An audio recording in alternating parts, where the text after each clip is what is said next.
Sierra, Uniform, November, Delta, Alpha, Yankee, School.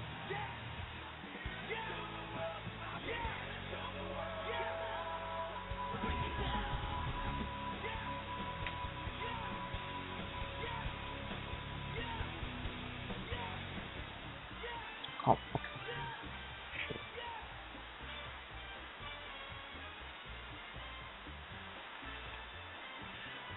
And it is Sunday, time for Sunday School here on blogtalkradio.com, CSTC, as part of the Cards of the Change Network. Of course, I'm Riv. We're here to talk about who fed it and who ate it this week in the world of professional wrestling. A.H. Walker will be joining me momentarily. He's having some computer issues at this time. Of course, be sure to check out JasonRivera.com, where we recap wrestling so you don't have to watch.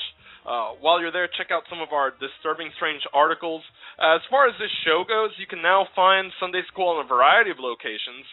You can find us on YouTube on Sunday School Podcast, all one word. You can also find us on Mixcloud, which is also Sunday School Podcast. Of course, you can call in 646-727-2364 or live via Skype. We're actually going to have callers on the air. We do it throughout the show now, and then at the end of the show, we let all of you on the air to talk about what you want to talk about in the week of professional wrestling. So be sure to do that as well. We do pretty much encourage fan participation or even stupid people to call in so we could shit all over them on the air. In fact, speaking of shitting all over people on there, I should shit all over A.H. Walker's internet connection, held together by a hamster running a wheel. I don't know what's going on in Birmingham, England. They just have shit for internet connection. So They're schemers.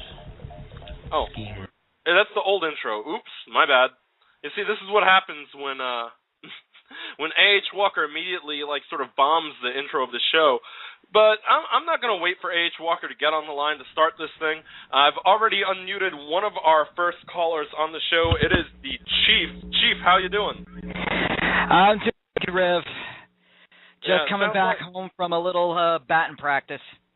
Oh, I got you. Batting practice, that works. There are a couple people I'd like to introduce a baseball bat to, but I think that's a different type of batting practice. Yeah. I think you were. And you I were don't think you want to use my Louisville Slugger. It'd break first. Yeah, I actually have a steel baseball bat. If you remember, I actually beat a physical copy of Twilight to death on YouTube and posted it. I don't know if you remember that. That was a great time. You don't get to do stuff like that very often. YouTube channel? Yeah, my old YouTube channel, my Save Me Riv YouTube channel. I have a video review of myself reviewing Twilight and destroying a DVD. Oh, God. Yeah, it's a lot of fun. I actually literally just beat the crap out of a DVD with a baseball bat. I haven't even worked up the courage to review any of the stuff from Disney that I can't stand. Oh, yeah. Well, that could be interesting, but you don't get yourself in any sort of trouble, because I think they'd take it personally if you set their stuff on fire or did something of that nature. Now, we're going to go ahead and talk about the big deal in the WWE right now, the big angle that they're running, of course, with John Cena now as the WWE champion yet again. His first stop is going to be, of all people, Ryback. Now, what do you think about this? We have Ryback turning heel on John Cena, and we're going to play a promo in a minute for those of you that missed it. What are your thoughts on it, Chief? Does Ryback have what it takes to work as a heel and keep you entertained? Well, he's not Skip Sheffield, that's for damn sure. Anymore. Yeah, thankfully, because we'd be hearing, yup, what it do? What it do? Like, the worst fucking promo ever. I mean... But he definitely pulled up the creepiness factor in that Ryback Rules promo. Yeah, definitely. And we're going to listen to that right now while we wait to get A.H. Walker back on the line. For those of you who missed it on Monday Night Raw, I have to play it because I feel like Ryback actually went ahead and cut one of the better promos that he's cut in his career. Granted, it was pre-taped because they don't trust Ryback to be on a live microphone and get everything right. But for a pre-tape promo, I felt like, for once, I actually give a fuck about what Ryback is doing. So we're going to play that right now, as a matter of fact. April 7th, 2013, WrestleMania. It was the greatest night of your career, John, and it was the worst night of mine. You beat The Rock. You found your redemption and won the WWE title. Good for you. You were on top of the world, and I was on the bottom. Only one place to go for both of us, John. Me up, you down. Let me remind you.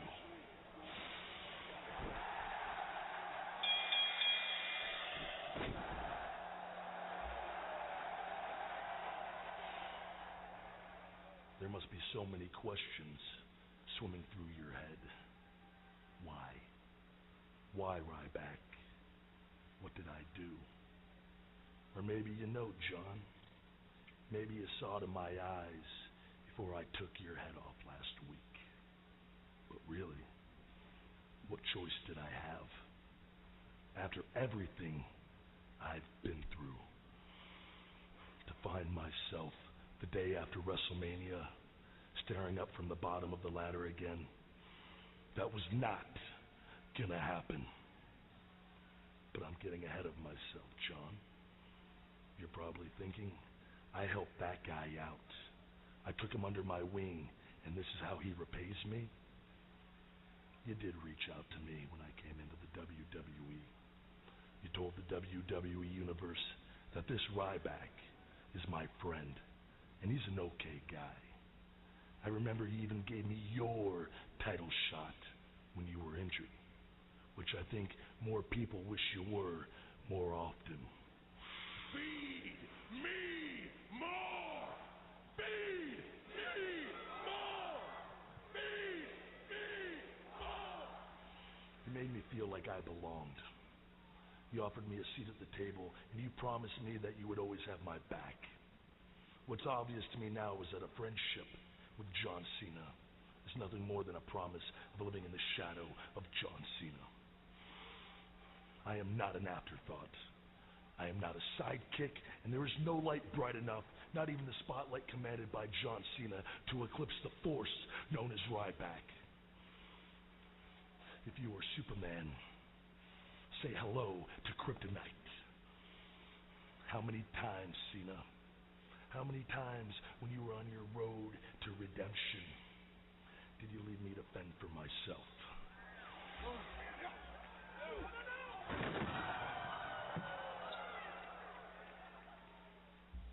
Where were you? Where were you when I was so close to my WWE Championship that I could taste it? Remember this?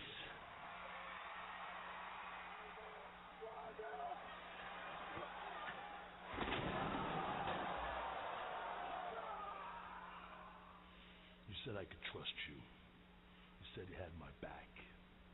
6 times, John. 6 times I was attacked by the Shield. Where were you? Designing your latest t-shirt? Where were you?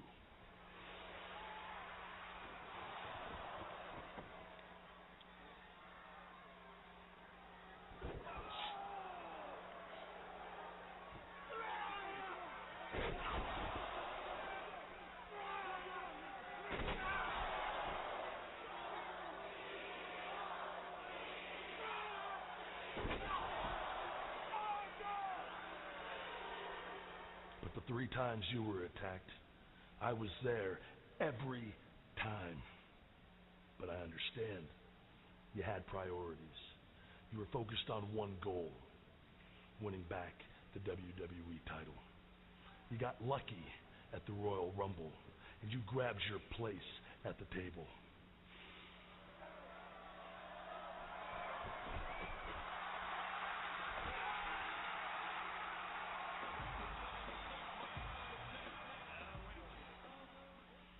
And then in Elimination Chamber, you left me alone in the ring to fend off the Shield by myself.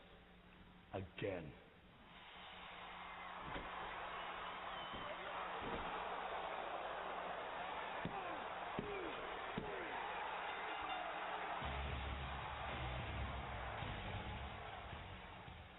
Because you were on your way. You saw that golden prize at the end of the road, and good for you, John. You did what you set out to do. You're the big winner. Last week while you stood in the ring and you made your little jokes, I stood in the back and watched you act like no one else deserved to be there. Like I didn't exist.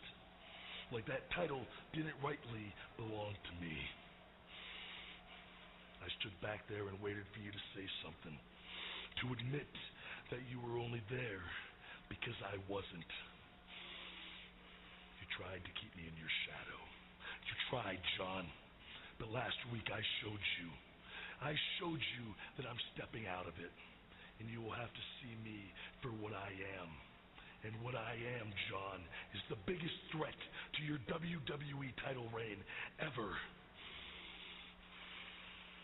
Ryback rules. Okay, we don't have to hear Ryback's heavy breathing. Anyway, we are back. A.H. Walker, are you with us?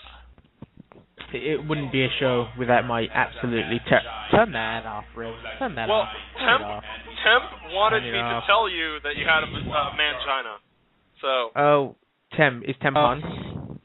No, not yet. He might be, but he just wants you to know that you have a mangina, and I'm inclined to agree because your internet connection sucks dicks. Well, Temp is Asian, so he's got a 1-inch cock. So shut up.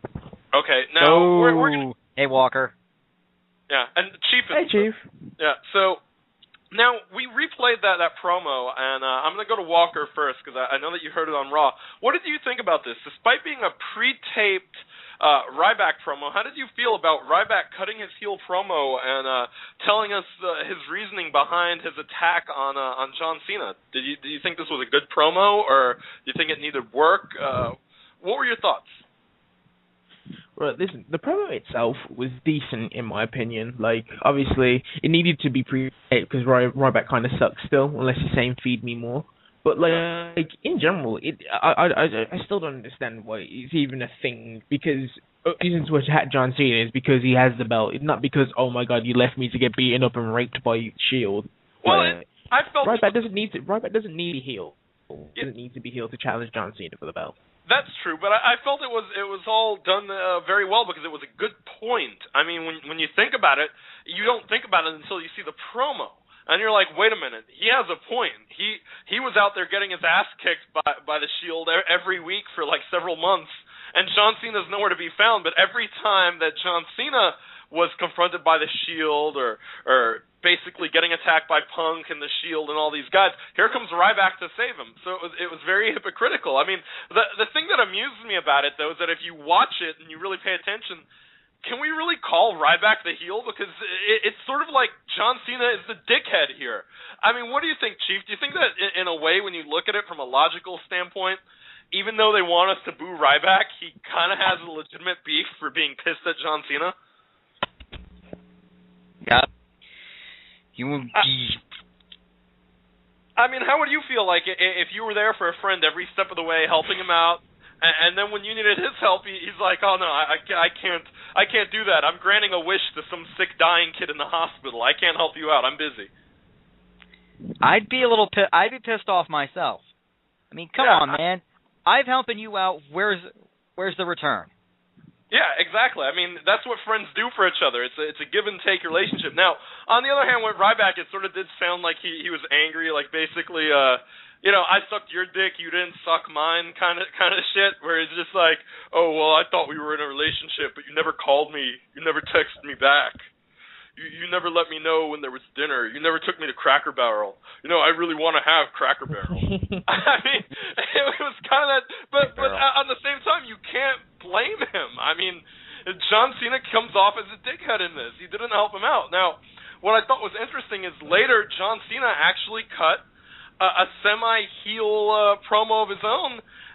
He basically says you don't have the ball, you don't have what you need between your legs or between your ears to be a champion. So basically saying Ryback doesn't have a brain or a dick. So I guess it's Ryback has a mangina now. What did you think of that, A.H. Walker? It's an edgier John Cena comment. That's one of his more edgy comments. We're not getting the, oh, Ryback, I understand. I have a lot of respect for you, and we're going to fight, and I have so much respect. There's so much respect coming out of me for you. But I'm going to overcome the odds like I always do. I enjoyed it, man. Like, I also enjoyed like what Ryback said on Twitter, like saying just bringing up Cena's wife. Like, yeah, even though he was forced to delete it later, apparently.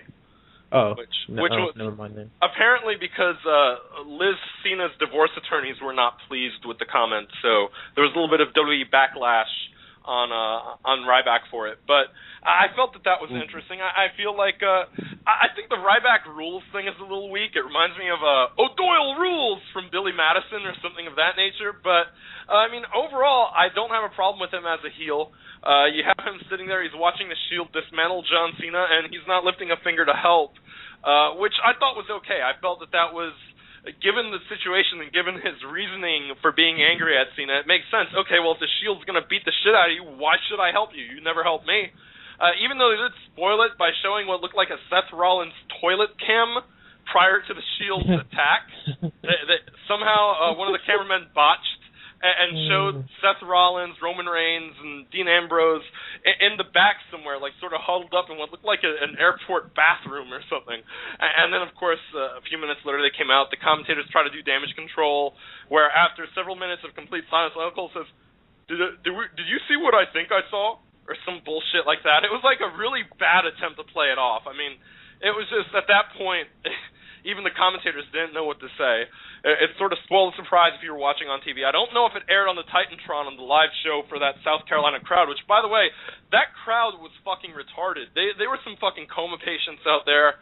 They pretty much reacted to almost nothing.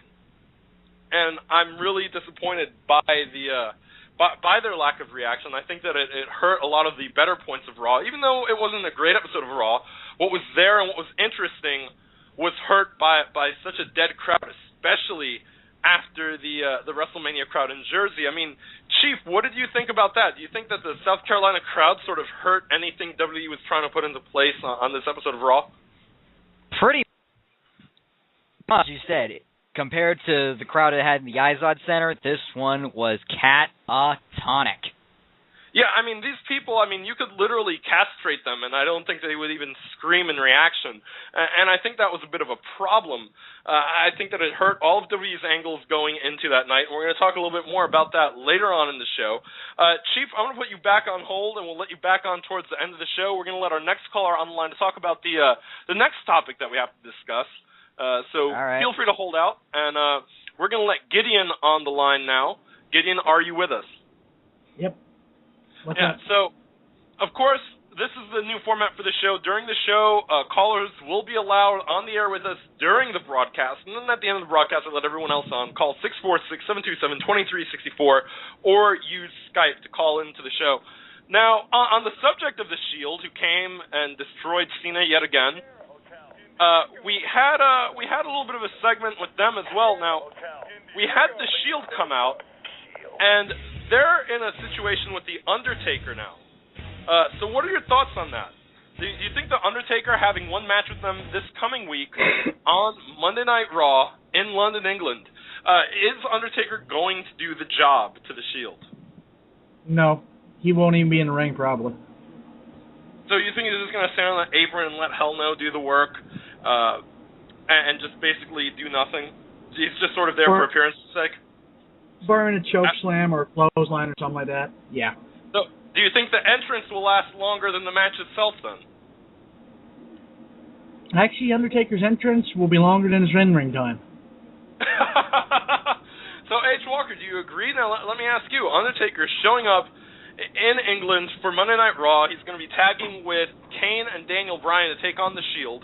The Shield cut a promo on SmackDown. They said that while Undertaker is undefeated at WrestleMania, The Shield is undefeated at everything. What are your thoughts on this? Is Undertaker going to do the job, or is he done? I mean, is this just an appearance because of the fact that is this an appearance just because of the fact that we know the Undertaker's career is going to be over, and this might be his last shot to appear in front of London's audience? I think he's not doing the job. Like, Daniel Bryan will probably end up doing the job because if Shield go over, obviously. I think he's coming over because, it's been a while since he's been in England because he's only on that Santa Claus shit, you know what I mean? So I thought, you know what, might as well just come over and see the English people again. Yeah. I mean, so that's probably why he's coming over. Think about it. There are rumors that Undertaker is going to retire next year at WrestleMania. So if that's the case, isn't this England's last shot to see the Undertaker? Because it feels that way to me to some extent. Like that part of the reason that he's going to be on this tour is because of the fact that he's not going to do it ever again. If you catch my drift. He could always come back for one more run. Like if Shawn Michaels comes over every so often, and it's just different, obviously, because it is England and they only come over twice a year. But you never know. It's a never say never thing, really. But do you think? Now here's what I'm going to ask you. Do you think that the Shield gets their first loss on Raw? Oh God, no, absolutely not. They ain't gonna lose. And Gideon, I had to mute you because you sound like you're in a fucking wind tunnel and it's killing me. But I mean, overall, I don't know. It feels like on one hand you got to have that Undertaker presence, that mystique, those wins. But on the other hand, I don't think that the Shield would benefit from losing right now. I think they need to win the match. They need to look strong, and they need to have a reason to go for the tag team championships. So we know Undertaker probably won't get pinned, so you think it'll be Daniel Bryan or Kane doing the dirt in this? And here's my other question after that. If the Shield does take the tag belts off of Team Hell No, are we finally getting the breakup that they keep flip-flopping on all the time? 1 minute they want these two together, the next minute they're teasing the breakup, the next minute they're together again. I don't know what they're really planning with Team Hell No. I know that it needs to end because I'm tired of watching them bury the primetime players every week in 2 matches a week. I mean, what do you think? Do you think that this has gotten stale to you? Is it time to break Team Hell No up, or are they going to keep them as a team beyond the Shield defeating them? Walker? I think A.H. Walker died. Oh, there. Sorry, I was on mute. My apologies. In terms of Team Hell No, like, I think this could be the start of their last few days as champs, because I reckon it's coming closer to the Shield getting those belts, and I think they're just going to amicably be split and probably both be faces. Yeah, that's what I'm asking. Is Team Hell No going to be one and done, or are they going to get a second reign or second contendership or what? No, I think it's one and done, man. Jesus Christ, I can't even control the volume on any of the audio files on Blog Talk Radio today, which is just proof of Blog Talk complete and utter failure this week, which is unfortunate, actually. Now, we're going to go ahead and move on to some of the rest of Monday Night Raw. Now, of course, we have Team Super Friends is still together. We've got Randy Orton and Sheamus feuding with The Big Show. We had a handicap match where the only person who I felt was handicapped was me watching it. I literally felt my brain melt as if I was going to go full retard. I'm not too pleased with this feud of Randy Orton and Sheamus versus The Big Show. Now it looks like Mark Henry might be added to the mix. What are we doing with these guys, A.H. Walker? I mean, is there anything that we can do to make this feud even remotely interesting or entertaining, in your opinion? Put them all in bikinis. What? Why would you do that? Entertainment value. That's like the worst thing ever. I don't want to see these men in, like, I mean, are you talking about like female bikinis, or are you talking like male man thong type horrible shit? I mean, female. I don't want to see it in the mankini shit, because you just see the side of their balls hanging out. Yeah, which would probably excite all the female viewers. But, I mean, I'm just really not high on this whole Randy Orton, Big Show, whatever bullshit. See, I can't control the volume. Never mind. That didn't sound too bad from where I was from. Yeah. Well, either way, now my thing with that is Randy Orton, we keep hearing about his heel turn and all this, and it doesn't seem to be happening. They seem to make him this buddy with Sheamus. They're fighting the Big Show, and now Mark Henry is in the mix because Teddy Long has decided that it's unfair to the Big Show to be singled out in handicap matches over and over again. So we've got Mark Henry running around backstage, and he's beating up Sheamus every week. He's like, "That's what I do. I do it because that's what I do." Which I think that he's overdoing that catchphrase. I do think it's marketable to the point we could probably put it on a T-shirt. And, I mean, right now, obviously, Mark Henry is on fire, at least the internet. Everybody fucking loves him. But I don't know what to think. I mean, what do you think about Mark Henry now being inserted in the feud? Well, at least they're doing something with him. I think I'm one of the few people that actually give a shit about Mark Henry, and not on his dick because he just yells at people.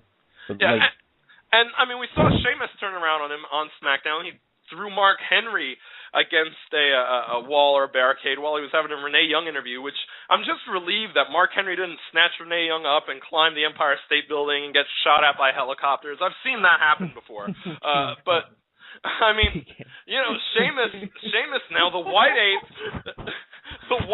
beats up the Black Ape, and he goes, well, that's what I do, fella.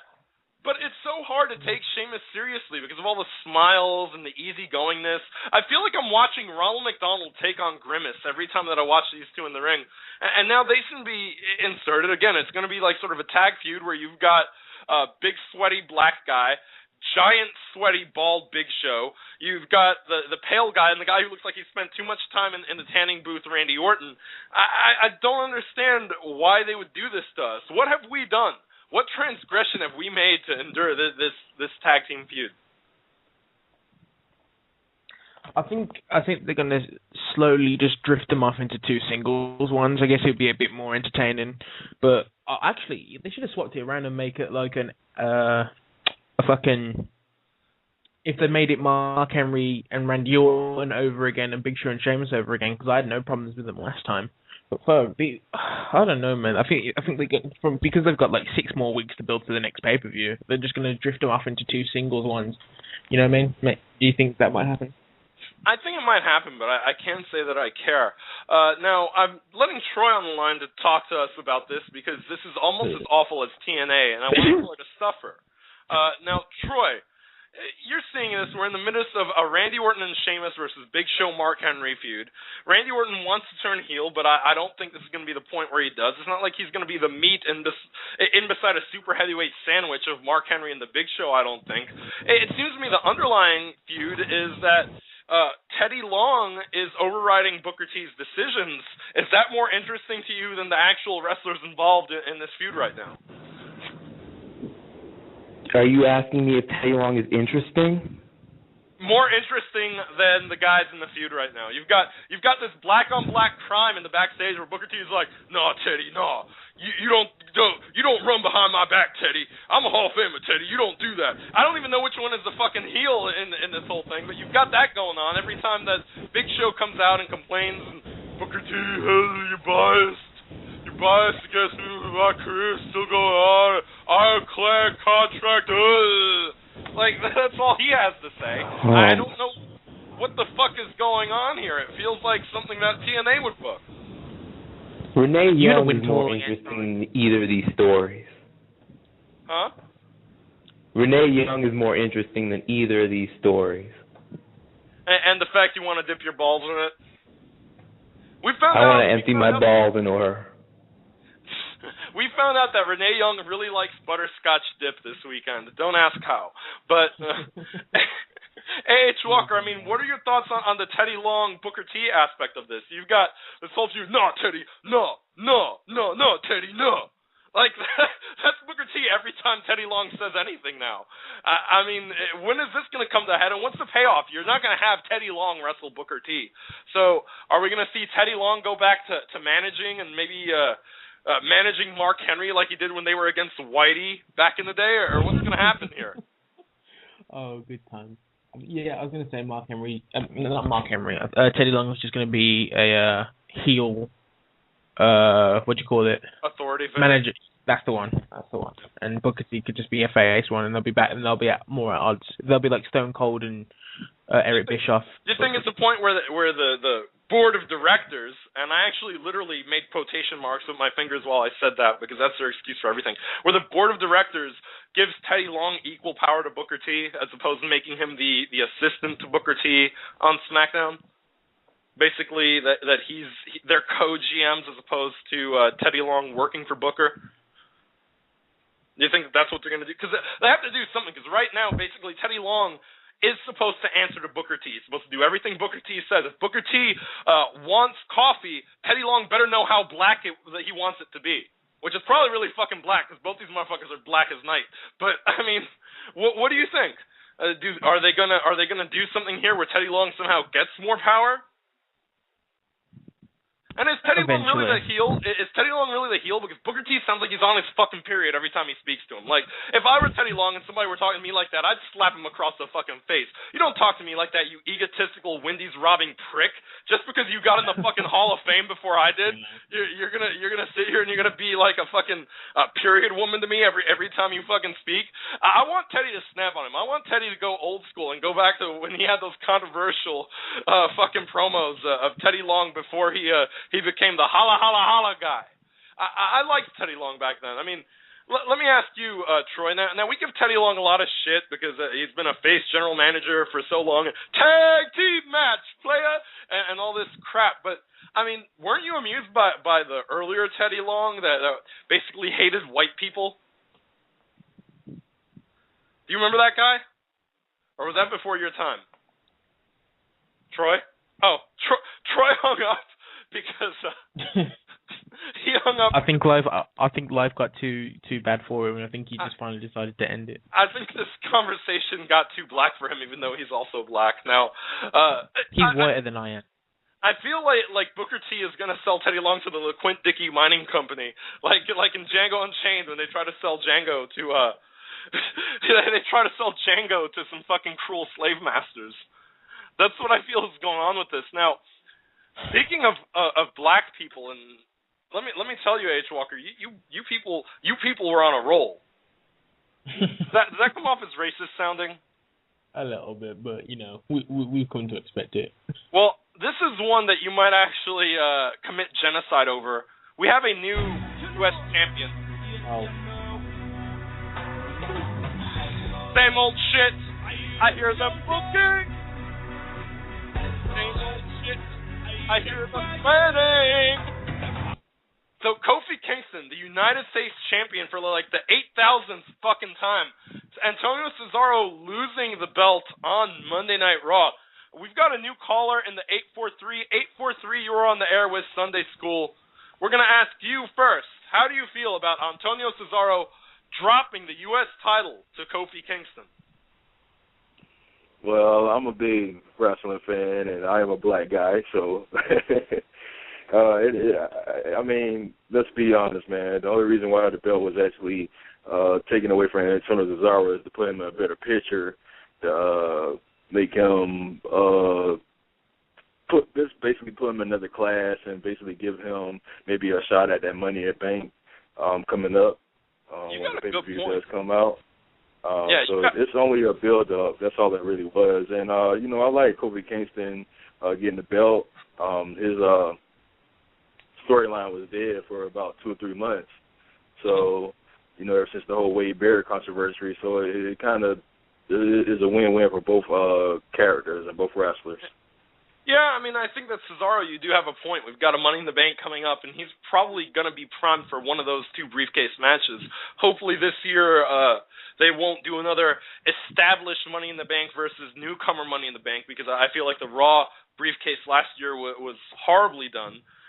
But, I mean, what do you think, A.H. Walker? Is Kofi in a better spot now, or is the problem that we're seeing Kofi do the same thing that he's been doing? I mean, I feel personally like when creatives got nothing for the IC or US belt, they just put it on Kofi. And they don't give him a program. They let him hold the belt for about 6 weeks. Then he drops it to some other guy, has like about 6 matches with that person, and then that's it. So is this something we're going to see yet again with Kofi Kingston? Where he holds the mid-card belt, yeah. They don't really do anything with him. He seems to be their fail-safe. And I don't know. What do you think? And here's my question. Shouldn't Kofi by now, after so many years of doing this, shouldn't he be elevated to a higher status at this point? Yeah, man. Like, whatever happened to that push? Like, when he was feuding with Orton, like, he got murdered by Orton off and then were just, like, relegated to jobber status again. Like, I don't understand that shit. What it is about Kofi is the guy is talented, but what bothers me about him is that they have had him do the same thing forever. And then we had this whole, now I'm the Wildcat Kofi Kingston. Okay, what's the difference? I don't see a real difference in Kofi Kingston now than Kofi Kingston then, other than he has like him looking like a wombat on the back of his tights. 843. What do you think about that? I mean, should Kofi now? He's been 7-8 years in the WWE. Shouldn't he be a guy that should be primed for a briefcase or a spot like that? And does he need a little bit of a tweak to his character, like an attitude? Because I kind of like the sort of darker, angrier, grittier Kofi that we had during that Orton feud, where he was rage, and we got a hint of that during one of his 600 Ziggler feuds too. But do you think that would serve Kofi Kingston better to be like a face, but have like a more aggressive approach to what he's doing? Well, let's not forget during the whole Wade Barrett feud with the whole Intercontinental Championship, he basically kind of built off of that, but then he kind of dropped his character, and that's when he went to that losing streak. He didn't win his match till the SmackDown before last Friday, and then now you put him in a title race as being a United States champion. So now, but this is something that everybody and all the WWE fans, TNA fans, wrestling, Ring of Honor, everybody will tell you that in the WWE, and which is called the Shield, in this wrestling profession, they don't build the superstars. and I'm quite sure I done had this come out of my mouth. I'm quite sure every wrestling fan has it come out of their mouth to the WWE. They don't take the time to build up these younger talented guys and make them into top-notch superstars. It's always the same old bull crap. You got John Cena, the face of the company for about 10 to about 12-some years now. It's like it's getting old. It's like, why y'all not trying to at least trying to put these younger guys over? And one funny thing that I saw was, and this is a tweet that I saw from another wrestling site. I'm not going to announce their name, but they're going to try to bring Zack Ryder into the picture and turn him heel, which is I just think it's just so stupid, man. I feel like that's like the most dumbest thing of them all. Like, you're gonna actually take Zack Ryder and turn him heel. Like, that's got to be dummy. And I hear you laughing, man, but it's dumb.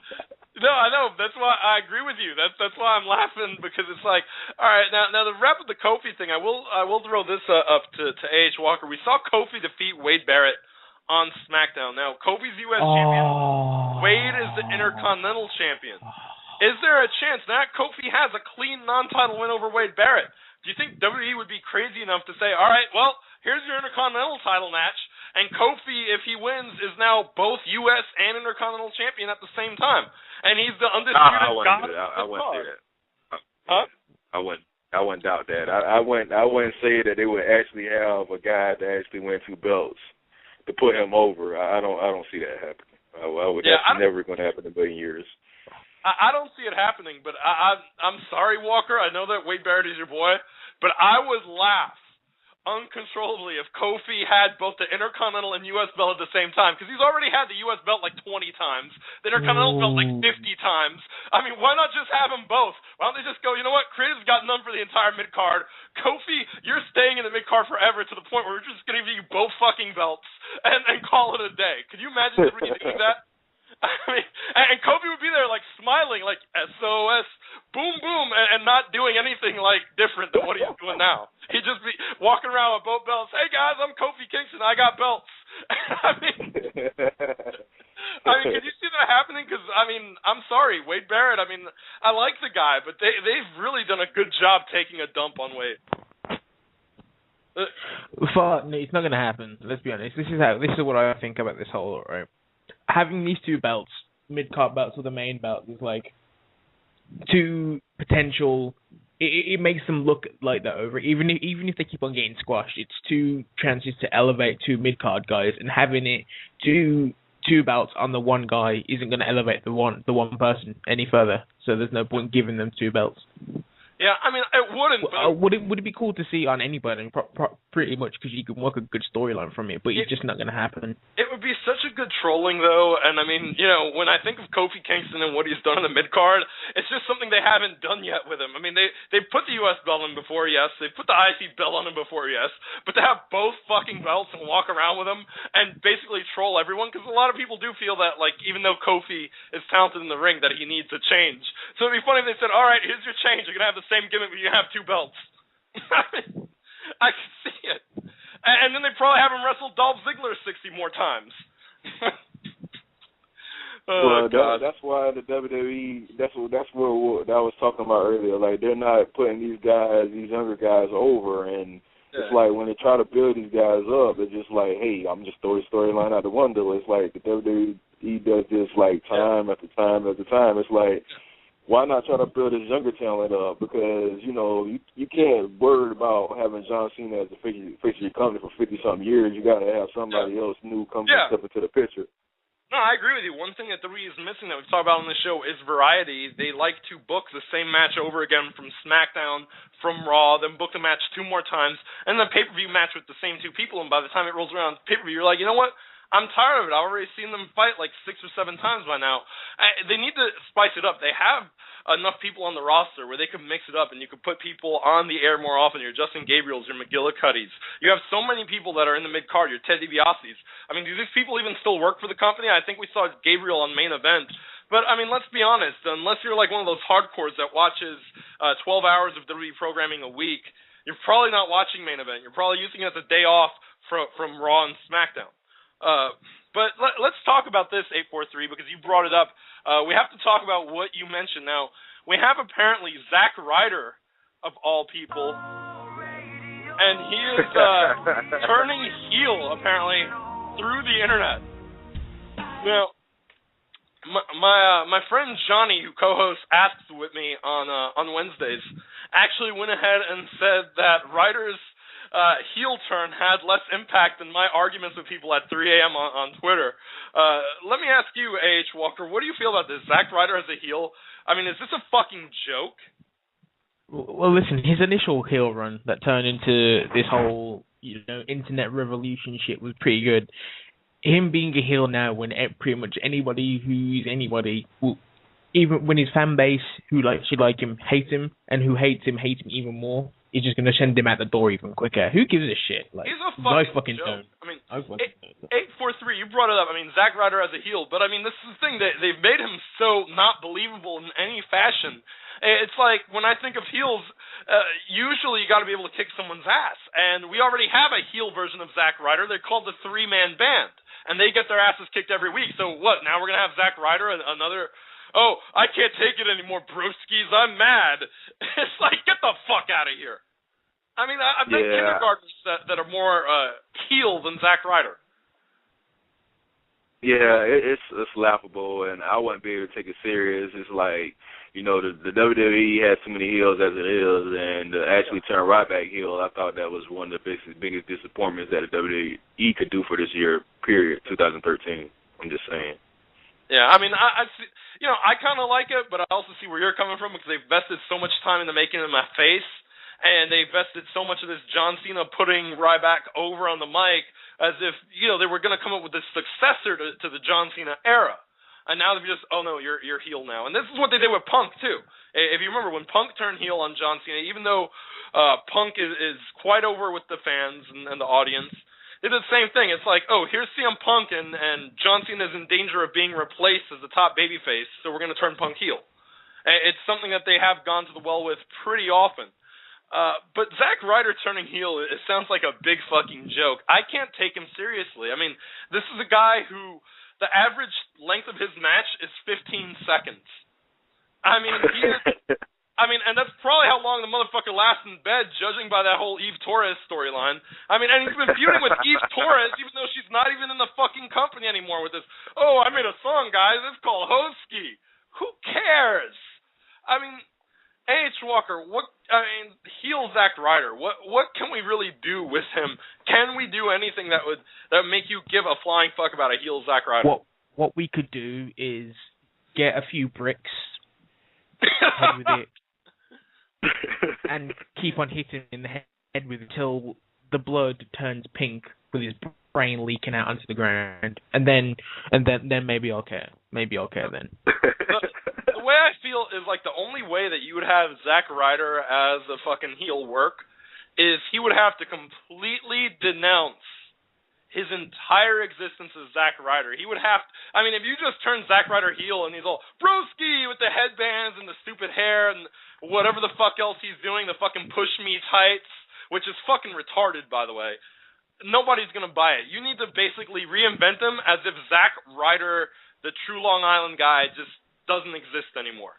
You would have to have him come out and no longer do any of those things, and I mean, it would be very much, if you remember, like Mick Foley in ECW. For those of you who don't remember, and that's because of the fact that I'm old and most people here aren't, where Mick Foley was basically coming out to ECW and he was fucking mat wrestling. He wasn't doing any more hardcore. He wore like a portrait T-shirt of Eric Bischoff because he wanted to leave and go back to WCW. Have you seen any of that footage before, either of you? Yeah, I've seen various. Like on the internet. I'm not gonna lie, guys. If WWE wanted to push the envelope, and I doubt they would because TNA gets butthurt anytime it happens, I would literally give Zack Ryder a TNA gimmick where he comes out and he's wearing like a shirt with like a detailed portrait of Dixie Carter and a fucking Aces and Eights style vest. I want to leave, guys. I want to go to TNA and become a big star because WWE doesn't know how to use me. I would literally just like laugh my fucking ass off if that was their use. Well, I can't take him serious in the Aces and Eights. I'm sorry. I just couldn't take him serious in the Aces and Eights. That's like taking freaking what's his name? Man, that's like taking Eric Bischoff's son in Aces real serious. But you know what I mean? That would be like the funny part is you have Zack Ryder, who nobody can take seriously, saying, I'm going to leave and I'm going to join Aces and Eights with a fucking Dixie Carter T-shirt on and shit like that in WWE.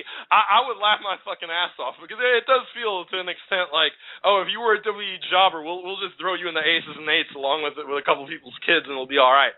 But, I mean, really, I'm just sort of interested at least to see them try, but I'm not interested in the result. Like, I couldn't care less about Zack Ryder, but to watch them attempt to do so, I'm not going to lie, it's going to be the most laughable fucking thing that I think we've seen in a long-ass time, just because, I mean, you know what it reminds me of? Tensai. You remember when they tried to get us to take Tensai as a heel seriously, and everyone was like, oh, fuck this is Albert. And, you know, WWE resisted forever. Oh, no, it's not Albert. It's Lord Tensai from Japan. He was Albert, but he came back, and now he believes in Japanese. And everyone just shit on him until they said, you know what?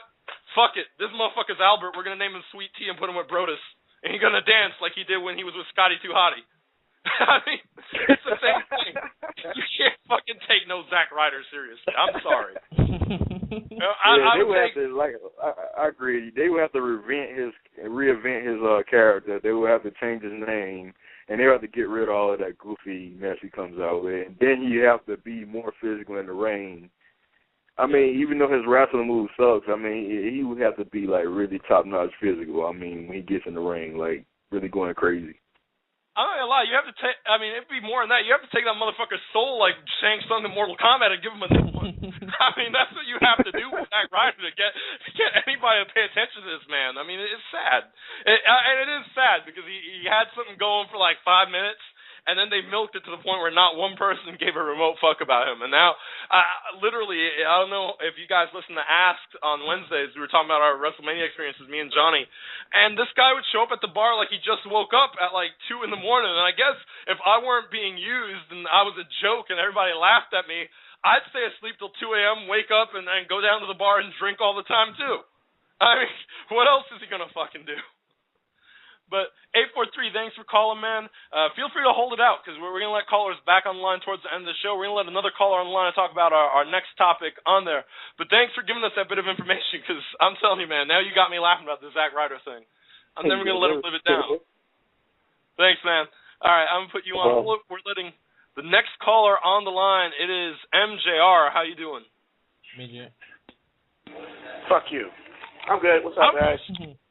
I take MJR as a heel more fucking seriously than I would Zack Ryder. Now, speaking of heels that I cannot take seriously, we're gonna talk about one right now, as a matter of fact, because we got to talk about the World Heavyweight Championship picture, and that means that we have to talk about man, you people sometimes just really make me sad with this shit. Now, I don't know if this will work.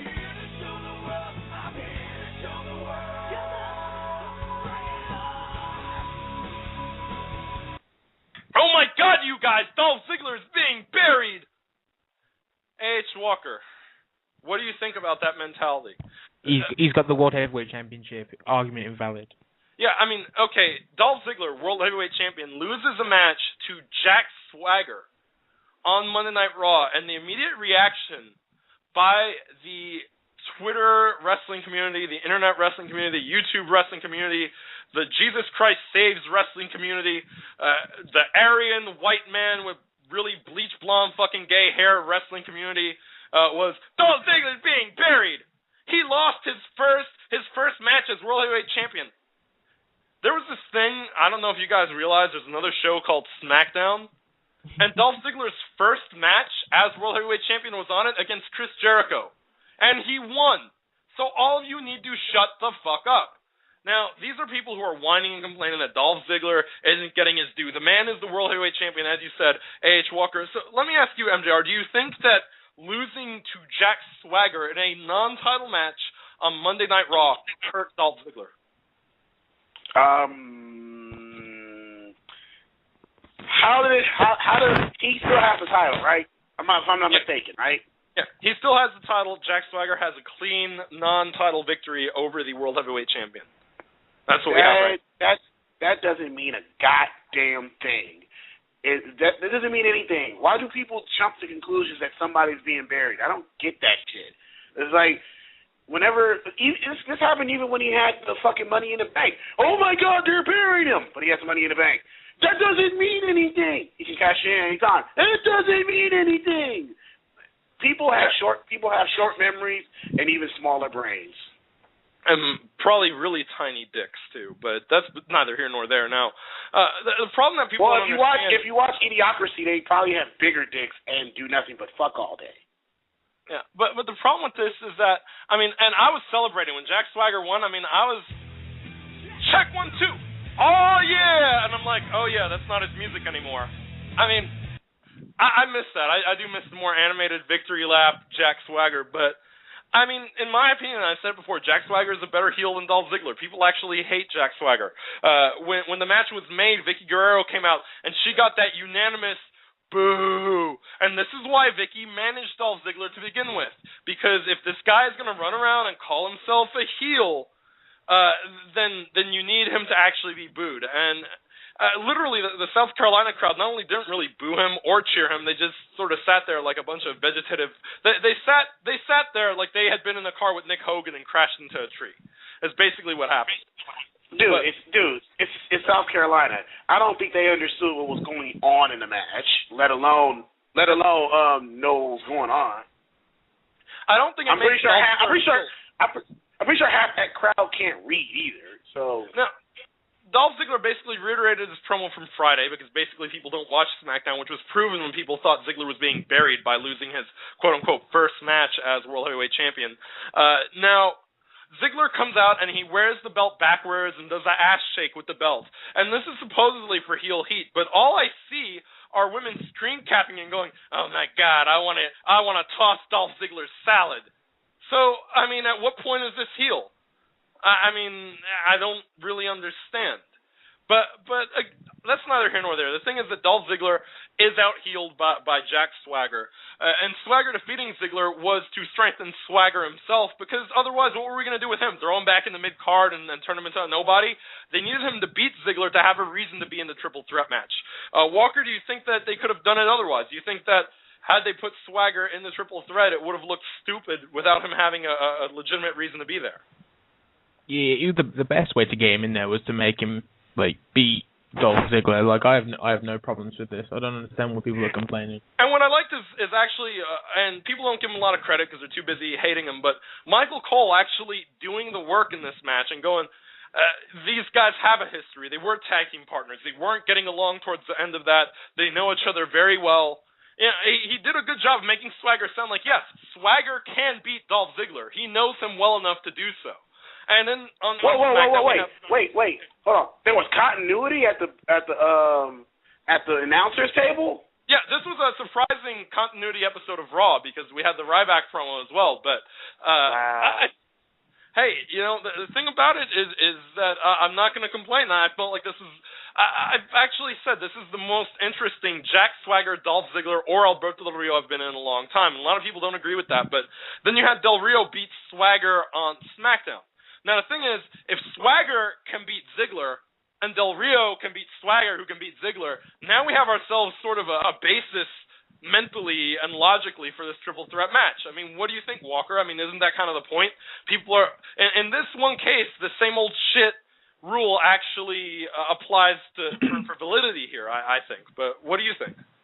It's more believable that way. So it's a good thing. It's a very good thing.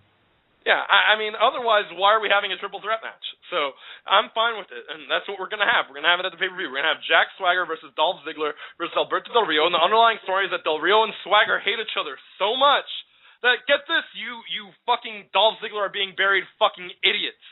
I want you to listen, and I am going to speak very slowly because we understand that you people don't learn good. Dolph Ziggler is going to win when Jack Swagger and Alberto Del Rio are in the match with him in order to make Dolph Ziggler look good. Okay, now that we've done that, you have no reason to sit there and go, Dolph Ziggler's being buried! Dolph Ziggler's being buried! Shut the fuck up. Kill yourselves. All of you. I can't stress that enough. You fucking pieces of shit are bigger heels than Dolph Ziggler is because I fucking hate all of you. I don't hate Dolph Ziggler. I'm rather indifferent. I'd like to see Dolph Ziggler succeed at what he does, but his fan base is fucking worse than believers. Can we agree on that, or do you guys think I'm being too hard on the Ziggler-loving public? Nothing's worse than believers. Sorry. Nothing's worse. I agree with Walker. Nothing's worse than a believer. Yeah, a dolphin is pretty bad too, though. So I mean, I'm sorry. I don't fucking care. Now, I forgot to mention that Wade Barrett also lost. Actually, speaking in sports terms, nothing's worse than a Laker fan. But continue. Now, we're gonna go ahead and now bring up the big deal for the WWE, which is, of course,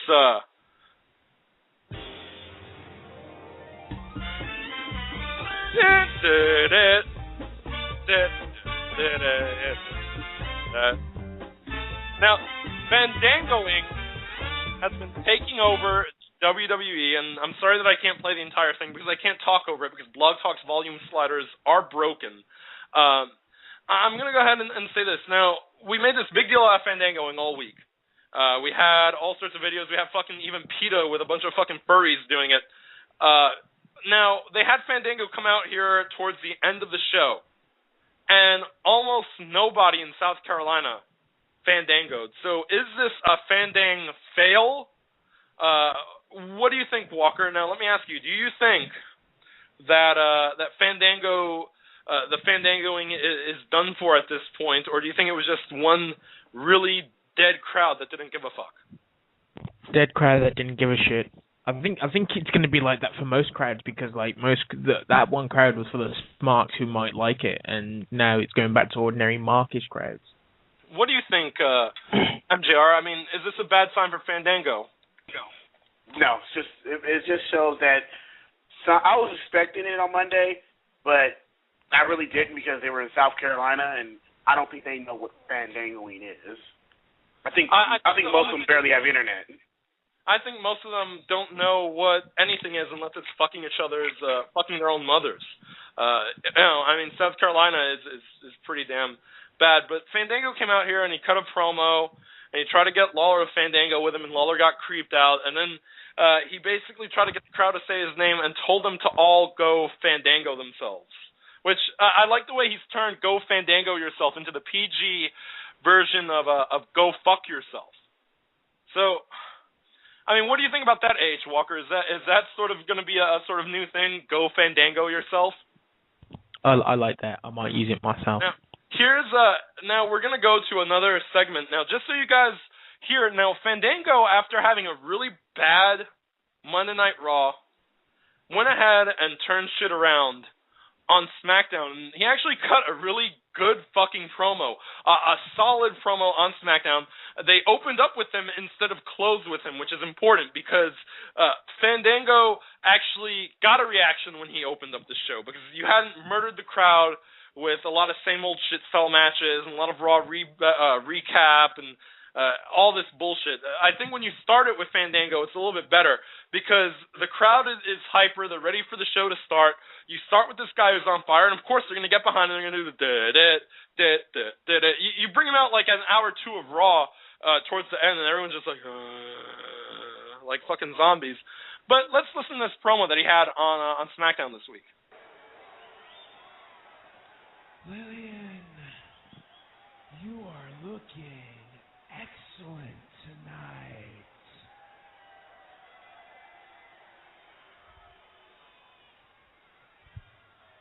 Lillian, have you ever been dipped?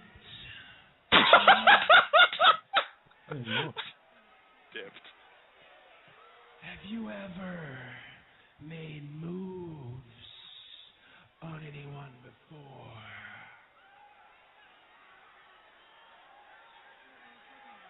Lillian, have you ever fandangoed before? It feels good. It feels real good.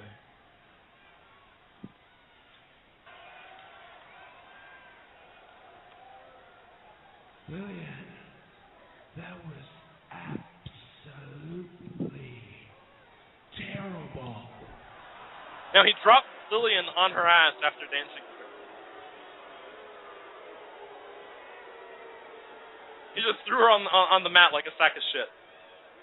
Lillian, you're a beautiful, beautiful woman, but there's nothing beautiful with the way you dance.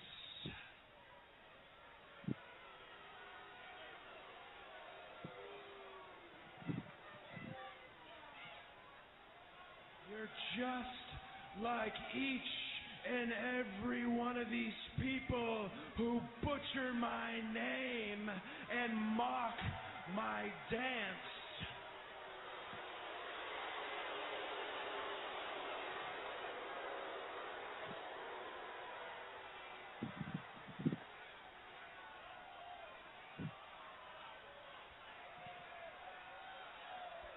Can you at least pronounce my name correctly?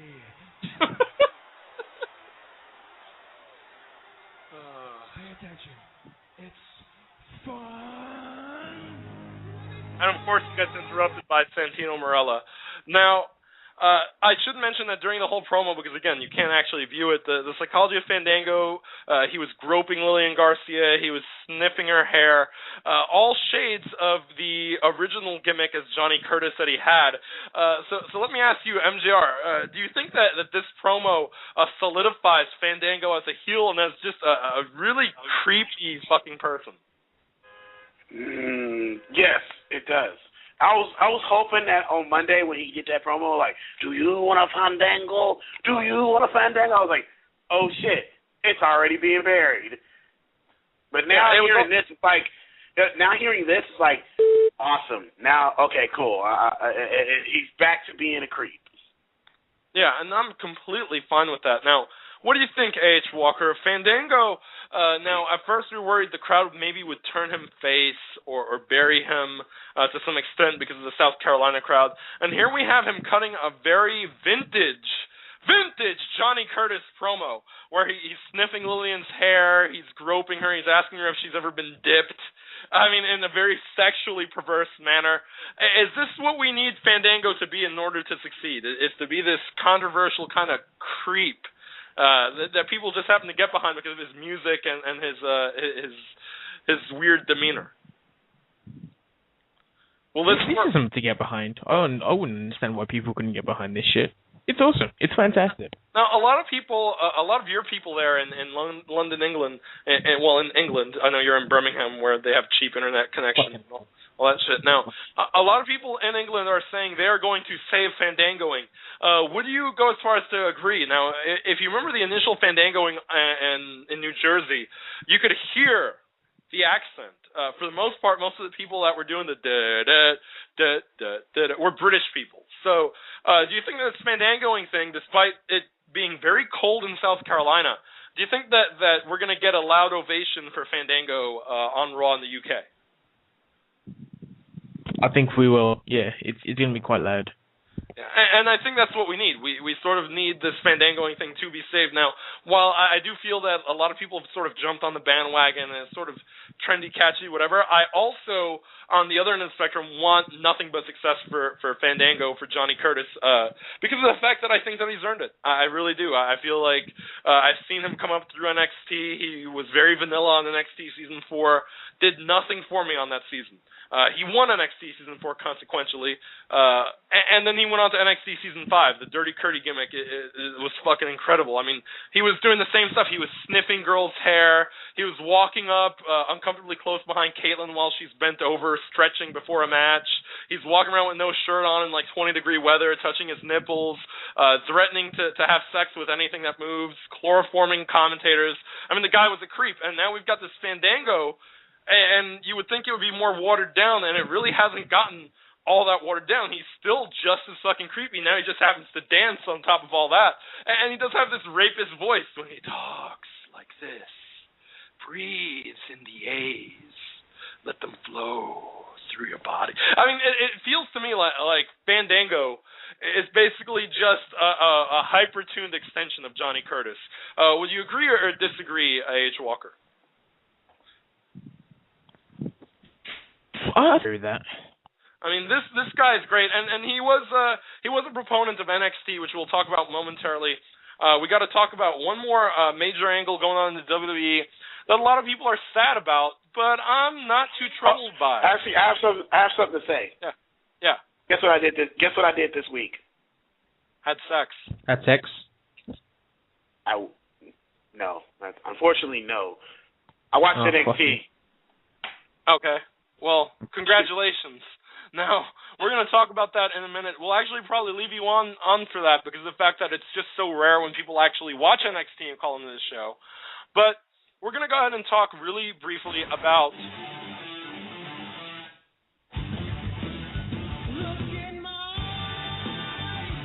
what do you see? Now, we've had CM Punk, who, after defeat by The Undertaker at WrestleMania, appears to have lost his smile. He came out to cut a promo. He talked about, for the past 400-something days as the WWE champion, I tried to see what would top it. I thought beating The Undertaker would do it, and I lost. Then he hugs Paul Heyman and walked away. It is expected CM Punk is going to be taking time off. Now, a lot of people are not thrilled by the fact that CM Punk is taking this time off.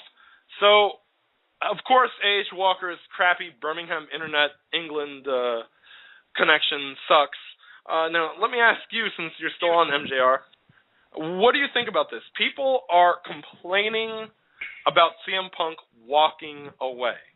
See what you did, WWE? You made CM Punk leave. You made Phil cry, and now we hate you. Okay, hold on. He was champion for a year and a half. he put on one of probably the best matches that Undertaker's had in the last 3 years, minus probably the last year, to make up for that really crappy Triple H match the second time around. And you're mad because he wants to take some time off. Now, what I have to say to those people is, go fuck yourself in the ass with a razor blade dildo. We've got H. Walker back with us. Now, the way I looked at CM Punk is that while he is good for business, and while I feel like he probably should have been the number one guy in the company when we basically decided to turn him and keep John Cena as the top babyface, the bottom line here is that CM Punk has had one of the most successful WWE Championship reigns in the past 20, 25 years. He did have a great match with The Undertaker. He has brought people back to watching the WWE when they were ready to give up on it. He brought something new to the table. He has worked harder than most people have in the company. He stuck around after he was leaving the company. Initially, he stuck around. He was going to leave when he won that WWE Championship, and WWE got him to stay. He was going to take time off then. So he went ahead and put that on hold, that time off, to basically try to revolutionize the WWE. Now, I've seen so many people, and they've got CM Punk icons, CM Punk graphics, CM Punk this, CM Punk that. Despite the fact that he is probably the biggest heel in the company, or was, everybody is crazy about him. He has accomplished everything he has set out to do, and now he's going to take probably time off. Who knows? 3 months, 6 months, maybe a year. But who really cares? I'm glad that he is, because I have to thank the guy for doing what he did for the WWE, for wrestling, and try to save this miserable sinking ship. Otherwise, we would have had a lot of John Cena versus Alberto Del Rio all the summer that ended up being for CM Punk. Now, let me ask you, A.H. Walker, isn't this a good opportunity if CM Punk takes a step back for somebody else to step through the door? Yeah, man. Bad time. I like CM Punk, and I would like to see him be at the top spot forever. But you're not going to move forward as a professional wrestling company if you can have the same guys on top, man. The next guys come through. You know what I mean? I think this is solidified Punk as being a top guy for life. Yeah, I think the thing is, CM Punk understands this, and he understands it more than a lot of people do. Now, we just talked about how Cena has been in the same spot for X amount of years. Kofi Kingston has been in the same spot for X amount of years. CM Punk, he elevated himself in a scenario where it wasn't scheduled to happen. It just sort of did. And that's fine and good, but I think CM Punk also realizes that by staying, you're never going to be able to build anyone else into the spot that he's in if he's already there. It's like trying to park in a parking spot that's already taken, which, by the way, I can't believe that we had a feud between Natalia and the fucking Colons over a fucking parking spot on SmackDown, but that's neither here nor there. I think that CM Punk wants to take a step back because no matter what, no matter when CM Punk comes back, he'll always have his spot. But by taking that time out, it allows somebody else to step up. Your Antonio Cesaros, your Damian Sandows. If Randy Orton's going to turn heel, then you can't have... what are you going to do with Randy Orton as a heel when CM Punk's already got that spot filled out? I think that this was done so that people can elevate themselves. Dolph Ziggler, for example. Dolph Ziggler, I hate to tell you Dolph Ziggler fans this. No, I don't. I really don't. But, he's just basically a watered-down CM Punk. It's truth. It's truth. You guys try to say that he cuts an edgy promo. Dolph Ziggler, edgy promo? Are you fucking serious?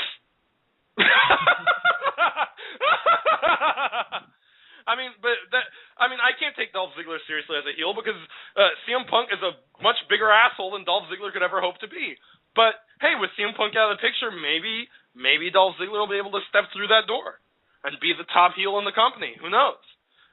It's good business. It's good for business. You can't be mad at CM Punk. He's doing the right thing, in my opinion. Now, real quick, I do want to say on a side note that anything that you thought Zeb Coulter was racist has been outshined as of Friday Night SmackDown. Now, I usually don't make a habit of watching Great Khali matches, but we did have a match between Great Khali and Hornswoggle against the Colons. The match was made because of a situation with a parking spot earlier that day where the Colons apparently parked in a parking spot for these ridiculous freaks playing loud Puerto Rican rap music. Now, Rosa and Natalya began to argue, and Rosa called Natalya a freak, and she said, "I'd rather be a freak than whatever you guys are." This might be the most racist thing I've ever heard. What are they? Puerto Rican? What a horrible day for Puerto Rico and the world. They're just colors. Yeah. So we're going to go on to now NXT, and again, MJR is going to join us for this because he actually watched NXT, which amazes me that somebody actually bothered to watch the show. So, and I rather enjoyed it. Yeah. Now we're going to talk about that now. As a matter of fact, let me see. Let me go ahead and go to NXT. I like the intro to NXT. I always have. Now, we started it off with one match that I was not particularly that into, and that's because we've had it before, and A.H. Walker probably wanted to kill himself. Leo Kruger takes on Justin Gabriel. Now, I don't know, for some reason there's just no chemistry there. I've always felt this is a filler match. MJR, what did you think? Leo Kruger versus Justin Gabriel? It was interesting, but I can tell that this was done over. But can you hear me? Yeah, you sound like a transformer. You've got Ashland's voice. Okay. Hold on. I sound good now? No, while your stuff normalizes, A.H. Walker, why do you hate Leo Kruger so much? Let's get that clear of the air. Why do you despise this man? I fucking hate his gimmick. Look, and he's looking at the hike when he talks like a top. I think that's the funniest part. I mean, he sounds like a drunk, homeless rapist. I mean, he comes out, the promo video, it's him in the dark with his giant nose and his missing tooth. He's like, I can't wait to meet my friends. He sounds like just rapist version of Borat. What's the song of Decepticon? Now you sound a little bit better. But okay, so Walker, MJR, twofold question. What do you think of Leo Kruger in the ring, and what do you think of the gimmick? The gimmick is bleh. Leo Kruger in the ring is okay. He's decent, but he still comes off like he eats people. Yeah, see, I take it the other way. I like the Leo Kruger rapist poacher gimmick. In the ring, he comes off as kind of very cookie-cutter NXT guy for me. His match against Gabriel was just sort of there. I understand we're just basically throwing two South Africans against each other.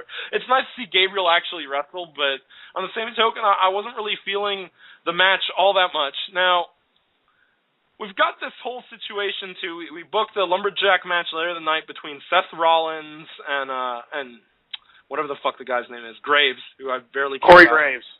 Yeah, I can barely give two fucks about that guy.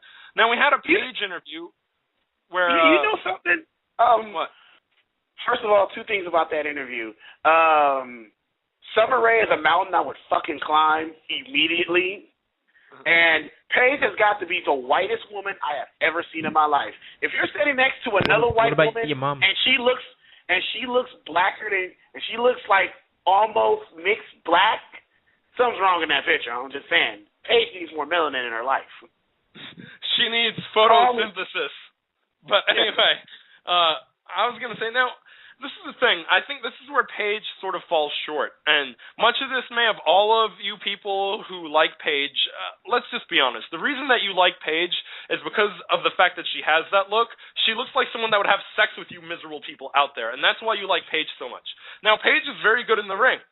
But on the other end of the spectrum, I feel like she doesn't have much of a personality promo-wise. Now, she got beat up by Summer Rae.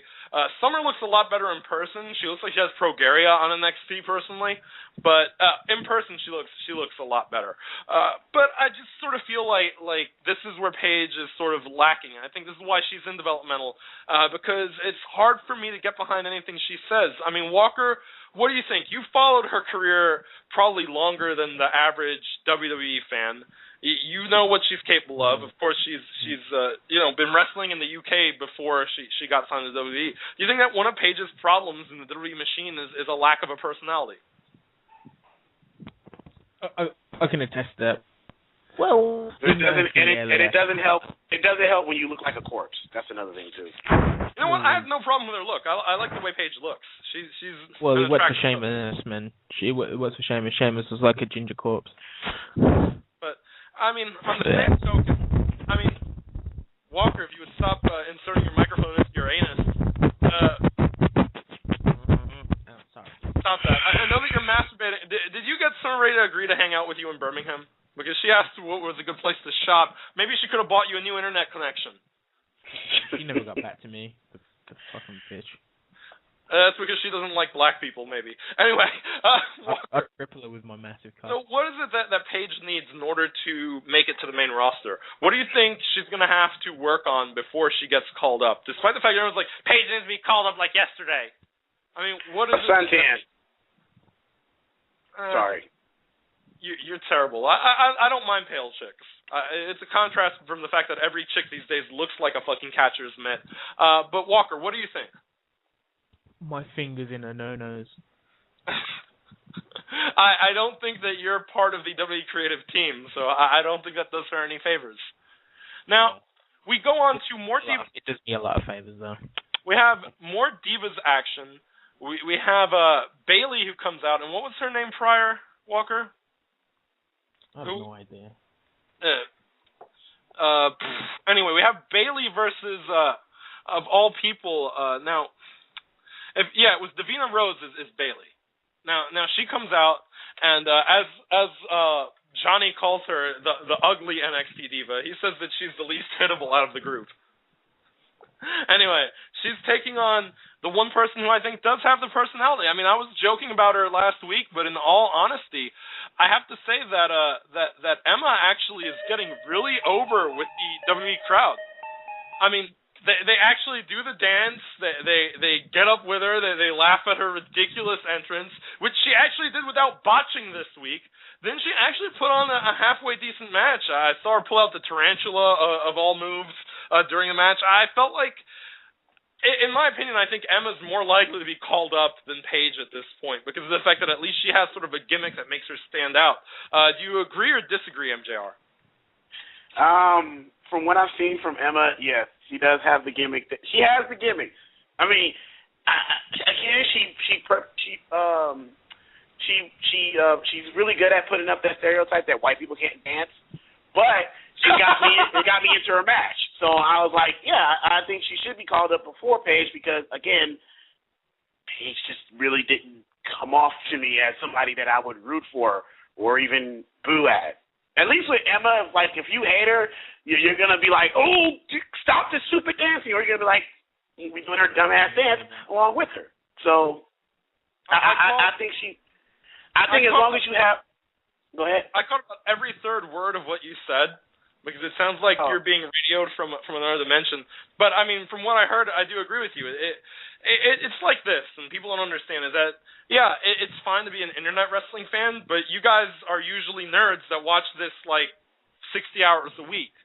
So that's all fine and good that you like Paige.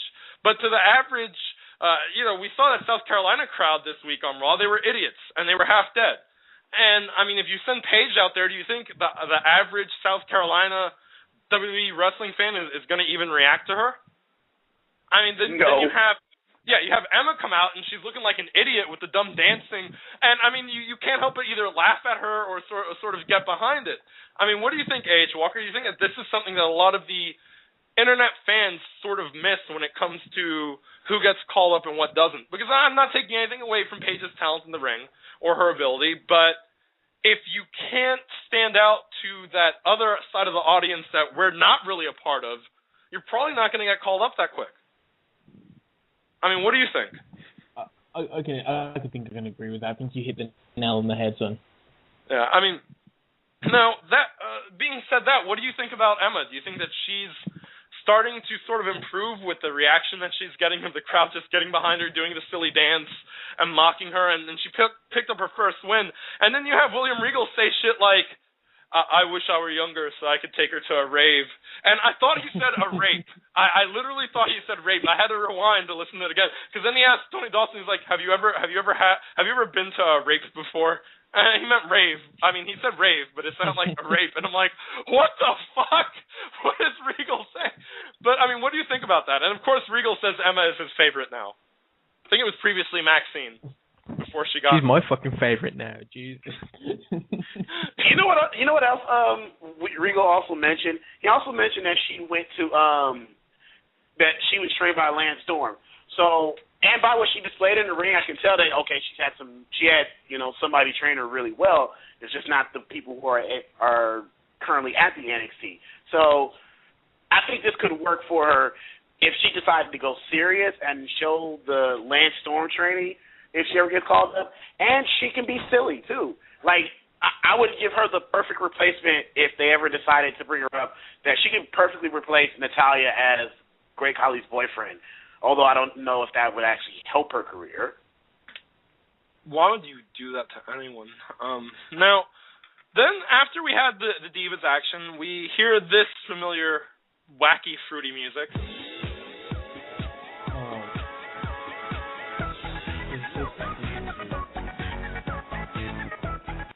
As soon as I hear that music, I knew that a member of the Wyatt family was going to kill him. Don't ask me how I know. I just sort of knew. It was like, oh, here comes our Wyatt family killing Yoshitatsu of the week. And we had them come out. We had Bray himself wrestle the match. He destroys Yoshitatsu and kisses Yoshitatsu on the head after cutting a really sort of weird promo. So let me ask you, A.H. Walker. Now, I've heard that criticism. A lot of people feel that Bray Wyatt is very bland in the ring, but he's very, very good on the mic. I mean, but what do you think? Because I've heard a few people say that they're not really into Bray Wyatt in the ring very much because they say that he's only marginally better than his brother, Bo Dallas, who's also really bad. Do you think that Bray Wyatt, in ring-wise, does he entertain you, or do you think that all of it is vested into the Bray Wyatt on the microphone type of character that he portrays? I like him. And I think he's better on the mic than he is in the ring, but there is nothing wrong with what's his name? Nothing wrong with his wrestling. Yeah, and his tugboat collection pants that he likes to wear when he wrestles. I mean, I'm sorry, obese people just shouldn't wear white pants. It's kind of creepy. But what do you think, MJR? What were your impressions of Bray Wyatt? And the fact that this guy is one of the guys who's more likely to get called back up off of NXT. Do you think Bray Wyatt has what it takes to be on the grand stage at this point? Oh, of course. That gimmick is awe-inspiring. After he beat Yoshitatsu and he just cut that promo, I was like, yeah, this guy really needs to be called up. Again, it goes back to gimmicks. It goes back to do you have that gimmick that stands out? Yes, you can be bland in the ring. We've seen John Cena be bland in the ring and improve somewhat. But if you have that gimmick that puts you over, awesome. Yeah, and let's explain this. Now, Bo Dallas and Bray Wyatt, of course, for those of you who don't know, they are the Rotundo brothers. They are the sons of IRS, Mike Rotundo, and so they've come up the same way. In all seriousness, they've been trained the same exact way. Now, look at how people take to Bo Dallas, who has no personality, and look how they take to Bray Wyatt, who, you look at Bo Dallas, okay, the guy is in shape, but he's very bland in the ring. Then you have Bray Wyatt, who is a fat ass. He's also not particularly that good in the ring, but he can cut a promo that captures you, and that is a big difference when it comes to the whole sports entertainment thing. It doesn't matter how much of an athlete you are as much as your showmanship. This is why in the early days, back before everybody was a bodybuilder, guys like Jake the Snake Roberts were considered the best at what they do. Now, Jake the Snake never had a good body. I mean, he had the body of like my fucking father. But you know what? Psychologically, the man is a fucking genius in every possible way, in his promo ability, in the way he carries himself in the ring, and that is an important factor, and I think the showmanship is important, and I think Bray Wyatt has that. Even when he's not wrestling, and he comes out with the rocking chair and puts it on the ramp, and he sort of just sits there in a rocking chair watching Luke Harper and Rowan in a tag match. It's just that sort of demeanor. It's like, this guy is creepy as fuck. I feel like he's going to eat my children, and I think that works. That's another thing too. That's another thing. With him having his followers around, that makes the gimmick even more better. he has these guys that are just standing there, just impressed by everything he does. It's just like, wow, that guy could take a dump in the ring, and they would be like, that's a dump. That is the most gorgeous dump I've ever seen in my life. No one can ever do better than that. And you need, and that really puts over the gimmick of the trailer park preacher. So kudos on whoever came up with that gimmick. Yeah, and I mean, what else were you going to really do with Luke Harper and Eric Rowan? I mean, I saw Rowan's previous developmental pictures, and he was like wearing a fucking fur coat. It's like, okay, but then you put him in like some garbage man treads and make him follow Bray Wyatt around. It's like, okay. Now, this I can sort of get behind. He's just a creepy fucking ginger in some suit that I'm not sure if he's a garbage man, a plumber, or a guy who escaped from prison. I mean, but it works out very well. And Luke Harper is just creepy with his tweets because I'm pretty sure he's talking about bukkakeing on Divas' faces and all of them. But let's get back now. We had our main event of Seth Rollins versus Corey Graves in the Lumberjack match. Now, one thing that stood out to me is that all the Lumberjacks were lumberjobbers. These are guys that I've almost never seen on NXT. Most of them look like they were just some bums that were outside and said, "Hey, you want to go be a lumberjack?" Now, William Regal even made jokes about them looking like molesters when he asked Tony Dawson if he let any of the Lumberjacks watch his children. The only one that I really noticed that I remember is Aiden English, and that's only because he's been squashed like 60 times on NXT already.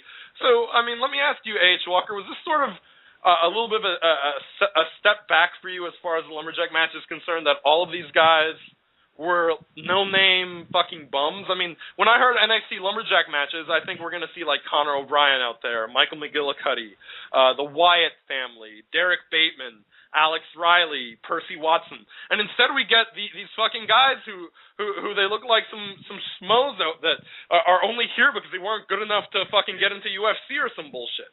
I mean, do you think that sort of took away from the atmosphere of the match? Listen, I feel like this might have been the worst fucking set of Lumberjacks ever. I think a bunch of aborted fetuses could be better than. They should have hired actual Lumberjacks with axes or something. That would have been fucking better. Now, MJR, I noticed the crowd was really fucking dead for this. And who do we blame? Do we blame the fact that you had these lackluster lumberjobbers out there?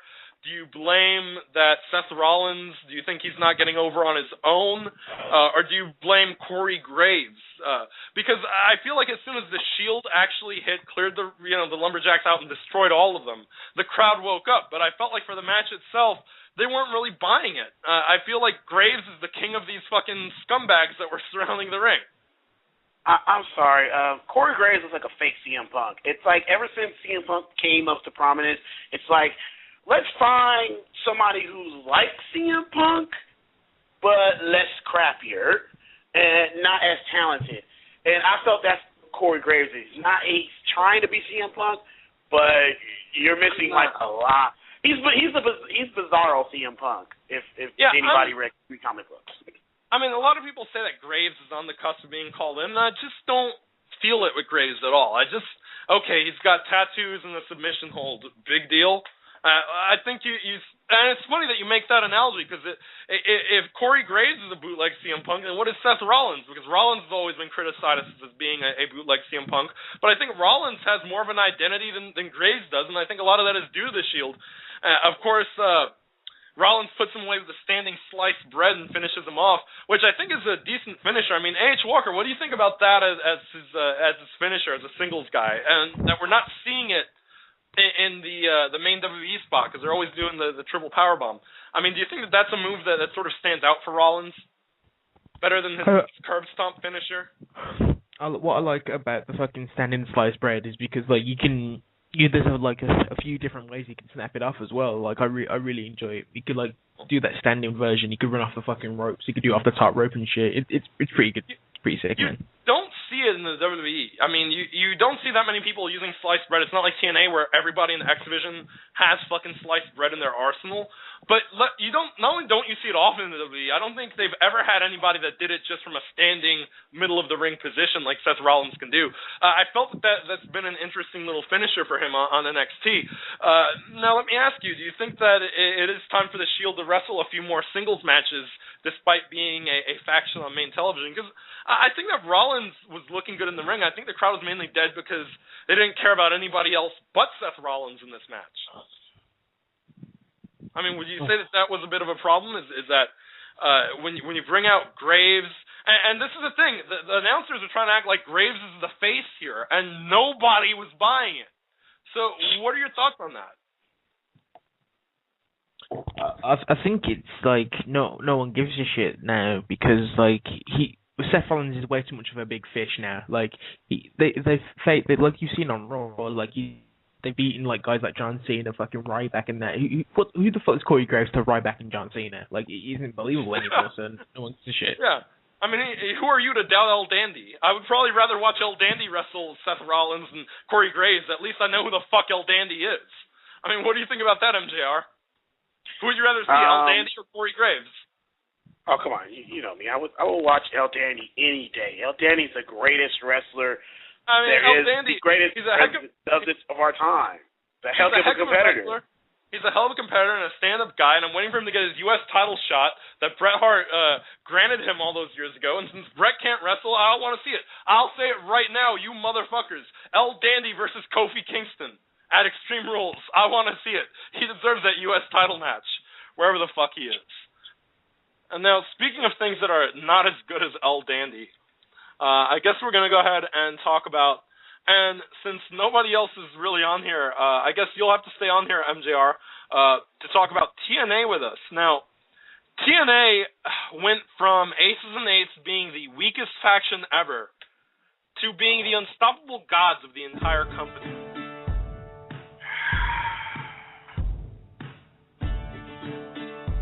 Now, in one episode of TNA, we saw Garrett Bischoff and Wes Briscoe defeat Kurt Angle.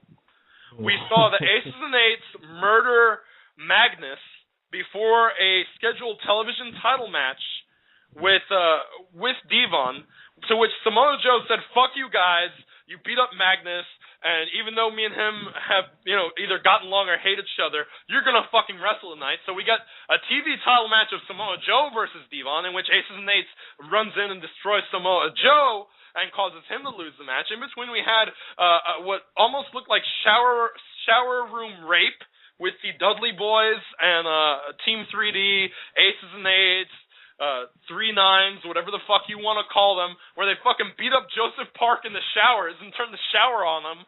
I mean, which was almost like one fucking dick away from a rape joke. You had Aces and Eights just all over this thing. Oh, we've taken away all your heroes. You've got no one to fight us. We've destroyed everyone. Jeff Hardy is dead, and just all this shit. So let me ask you, MJR, what do you think now? Aces and Eights is a super faction that cannot be stopped. I mean, stop building. Stop building super factions, because nobody is ever going to believe that they're unstoppable. I mean, at some point, people are going to be like, you know what? I'm completely turned off. And if this... Hello? Yeah, we can hear you. You're kind of static. I can hear you. Okay. Because at some point, somebody's going to be like, you know what? I'm totally turning this off. Congratulations, MJR. Taz did mention the fact that people attack him on Twitter and that he doesn't like it. He can suck a dick. That's what Taz can do. Suck a dick and die. Fuck him. Oh, Lord. The battle of the short people. Now, A.H. Walker, what do you think? Now we've gone from Aces and Eights going from a faction who couldn't beat anybody to all of a sudden they're unstoppable and they can kill everybody in TNA. I'm sort of worried that this is leading to the credence and the belief that Hogan is going to challenge for the belt, because you've killed Kurt Angle, you've killed Jeff Hardy, Joseph Park is a fucking bitch getting raped in the showers, AJ Styles hates everybody. So, I mean, who's left? I mean, is this leading to the dreaded Bully Ray defending against Hulk Hogan at the next TNA pay-per-view? It's an anniversary, I believe. Oh. In a match nobody asked for. In a match nobody wants. I mean, I'd be fine with Hogan being the authority figure as long as he never sets foot in the ring again. That's just... wasn't that the agreement that we kind of sort of had, that the IWC kind of sort of had with Hogan? Is, hey, we if you want to appear on TV every week, fine. In authority capacity, fine. Just don't wrestle. All we ask, don't wrestle. You know, but you know what? Yeah, go ahead. From what I've heard, do you think this is going to lead to a Matt Morgan face turn, where Hogan is like forced to be like, you know what, brother, you're in, Matt Morgan, go destroy Aces and Eights, and then all of a sudden Matt Morgan destroys Aces and Eights? I hope not. That would be so fucking stupid. I think the thing that makes Matt Morgan interesting is that he is the I told you so. But I feel like, if anything, Morgan might as well just join him, too. I would have rather, in all honesty, I would have put Crimson and Morgan in instead of Festus and fucking Mike Knox. But TNA has this hard-on for signing anybody that WWE threw in the fucking garbage bin. So we have fucking Doc and Nux, because we can't say Knox. So... yeah, I mean, it's horrible. I would have just used homegrown guys. We already have Gunner and Crimson and Matt Morgan and all these big guys that could have filled this fucking role. Sam Shaw. Yeah. Oh, fuck Sam Shaw. Anyway, let's get back to now, the one guy who I will say, and I have to give credit to, believe it or not, I cannot believe I am saying this. This makes me feel very dirty and disgusting for saying this, is the one guy in Aces and Eights that is impressing me. Mr. I cannot believe that I'm saying that Ken Anderson is doing anything impressive, but this is the one guy who has walked through the Aces and Eights door and used it to his every advantage. We don't have any more asshole other than his vest. There's no more Mike coming down from the sky. He's just overly obnoxious to the point you want to bash his fucking skull in. And so he is doing his job as a heel. For the first time, I see Ken Anderson putting some vested interest into what he is doing on the mic, in the ring, as part of the run-ins. You cue to him laughing and kicking his feet up in the air when Aces and Eights beats somebody to death with a chain. I mean, MJR, what do you think about this? Does it look like for once Ken Anderson is actually interested in what he is doing on TNA? Yes, because he, like you said, he gets to truly be an asshole and not just say it fucking week. Yeah. Yeah. You'd be like, nah, looks like you're getting your ass kicked. And he actually gets to be part of something, and I think that's helping him out. Yeah, I mean, I'm surprised. Now, my question is, should it win him any title? Fuck no. No, absolutely not. But, I mean, as part of the Aces and Eights faction, if there's anybody who stands out, right now it's Ken Anderson. I don't know if it's because of the fact that it's the ugly chick logic, that if you're an ugly chick and you're friends with uglier chicks, you look good, and because he has Garrett Bischoff, Wes Briscoe, and two velocity jobbers. You're the fat chick, so you surround yourself with fat curve chicks, so that way you look more slimmer. That's what I mean. That's what Ken Anderson has sort of done here. I mean, if you look at it, then other than the Dudley Boys, he's the most prominent guy in the faction. Now, we have him being sort of the head recruiter for AJ Styles, and now I said before that AJ Styles is doing the Sting in the NWO role, where he's not part of any side. He doesn't want to be part of Team TNA. He doesn't want to be part of the Aces and Eights. You've now got the Bad Influence trying to recruit him. Now, it doesn't look like he's on anyone's side. They're sort of making him look like he's leaning more towards the Aces and Eights with this James Storm thing. Now, what do you think about this? Now, A.H. Walker, we did get a promo which I thought was interesting. We had Austin Aries and Bobby Roode come out and cut the promo on Bad Influence, and I was surprised by this because it was actually pretty interesting. You had Kazarian say that Bobby Roode is trying to rip him off by cutting all his hair off. You had Austin Aries say that, yes, Bad Influence is a better tag team because they spend lots of very personal time together. I mean, he basically called them faggots several times. And, of course, now we have Chavo Guerrero and Hernandez getting involved. Now, what do you think about this, and what team do you think deserves the tag belts? Is it Aries and Roode, Bad Influence, or the fucking Mexicans? I don't care as long as it isn't the Mexicans. Yeah. Now, I would prefer if Hernandez had both stars by himself. I mean, what do you think, MJR? I mean, now, if you have to pick, now, the Mexicans, I think, are eliminated. I don't think any of us here wants Chavo and Hernandez as tag champions, but who do you think is the better team to have the belts right now? Aries and Roode, or Bad Influence? Because right now, I want Bad Influence to have the goddamn belts. Stop playing around. Get O2 the belt. I like Bad Influence. I think that this is, again, putting these guys in the spot that they enjoy. I think this is the most that we've seen Frankie Kazarian put effort into what he is doing. I think Christopher Daniels is enjoying himself, and I think that equates to a better show for TNA when you put people in spots that they could really run with the ball. And I think these guys, and as I said earlier, Anderson, the spot he's in, they believe in what they're doing to the point where it's coming off as genuine. And that's what TNA has been lacking for a long time, is in the characters being genuine. Even AJ Styles, even though it is, yes, a bit of a ripoff of your Sting versus the NWO sort of role, I like the darker AJ Styles. He comes out. He's not playing up to the TNA audience. He's just a much more vicious AJ Styles. Now, let me ask you, A.H. Walker, do you think that this is a change that AJ Styles needed for his career? Yeah, I think. Actually, you know what? Like, I think AJ Styles is probably the one guy who could do the same shit and not be as boring as anybody else. But like, this new change is a welcome one. Yeah, but I mean, I don't dislike AJ Styles. I feel like one of the things I like is that a lot of the AJ Styles controversy is being brought to the forefront here. I mean, a lot of the things that people have been saying about him for years has come up. MJR, I mean, what do you think about that? AJ Styles, now we've said before, he's basically given TNA his life, his firstborn, his asshole, and he's been fucked by TNA. And so now we have this AJ Styles that's sick of it. He is not happy to be fucked over by Dixie Carter, by TNA.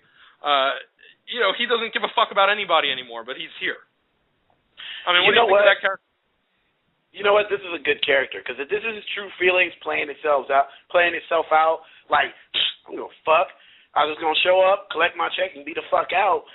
Then yeah, I want him to continue this. I want him to be,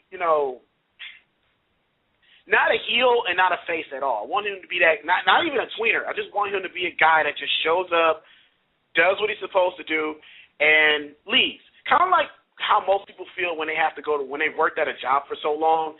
It's kind of like, and they're like, well, I don't really want to be in a position of power, but at the same time, I don't like where I'm at now.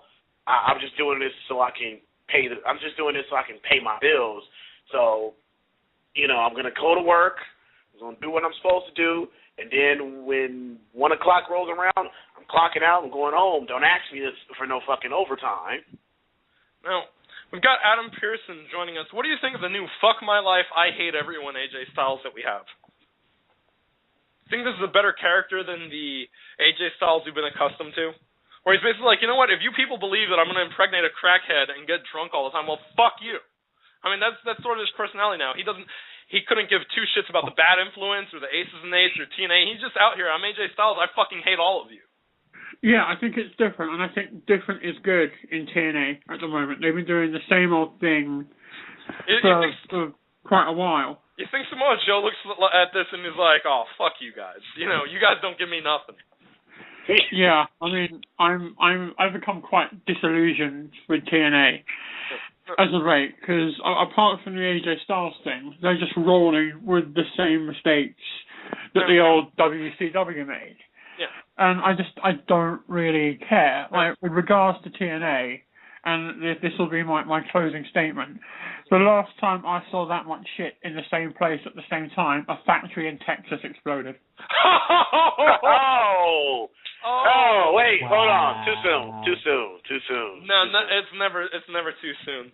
Wow. But anyway, I was going to say now, A.H. Walker, let me ask you. Now, let's go to another topic in TNA. We, of course, have the X Division, which is now all triple threat matches all the time. And if you are pinned in a triple threat match, you go to the back of the line. You're out of contention. We saw Zema Ion get pinned by Kenny King. He's out of contention. Petey Williams still in contention. What do you think of these gimmicks to the X Division? Do you like them, or do you think that they're unnecessary? And, by the way, we have added a new ref cam during the X Division matches, to which Dixie Carter tried to hype on Twitter. Wait. They added what? they have a ref cam. They tie a camera to the referee, and every once in a while we see the referee's view of the action.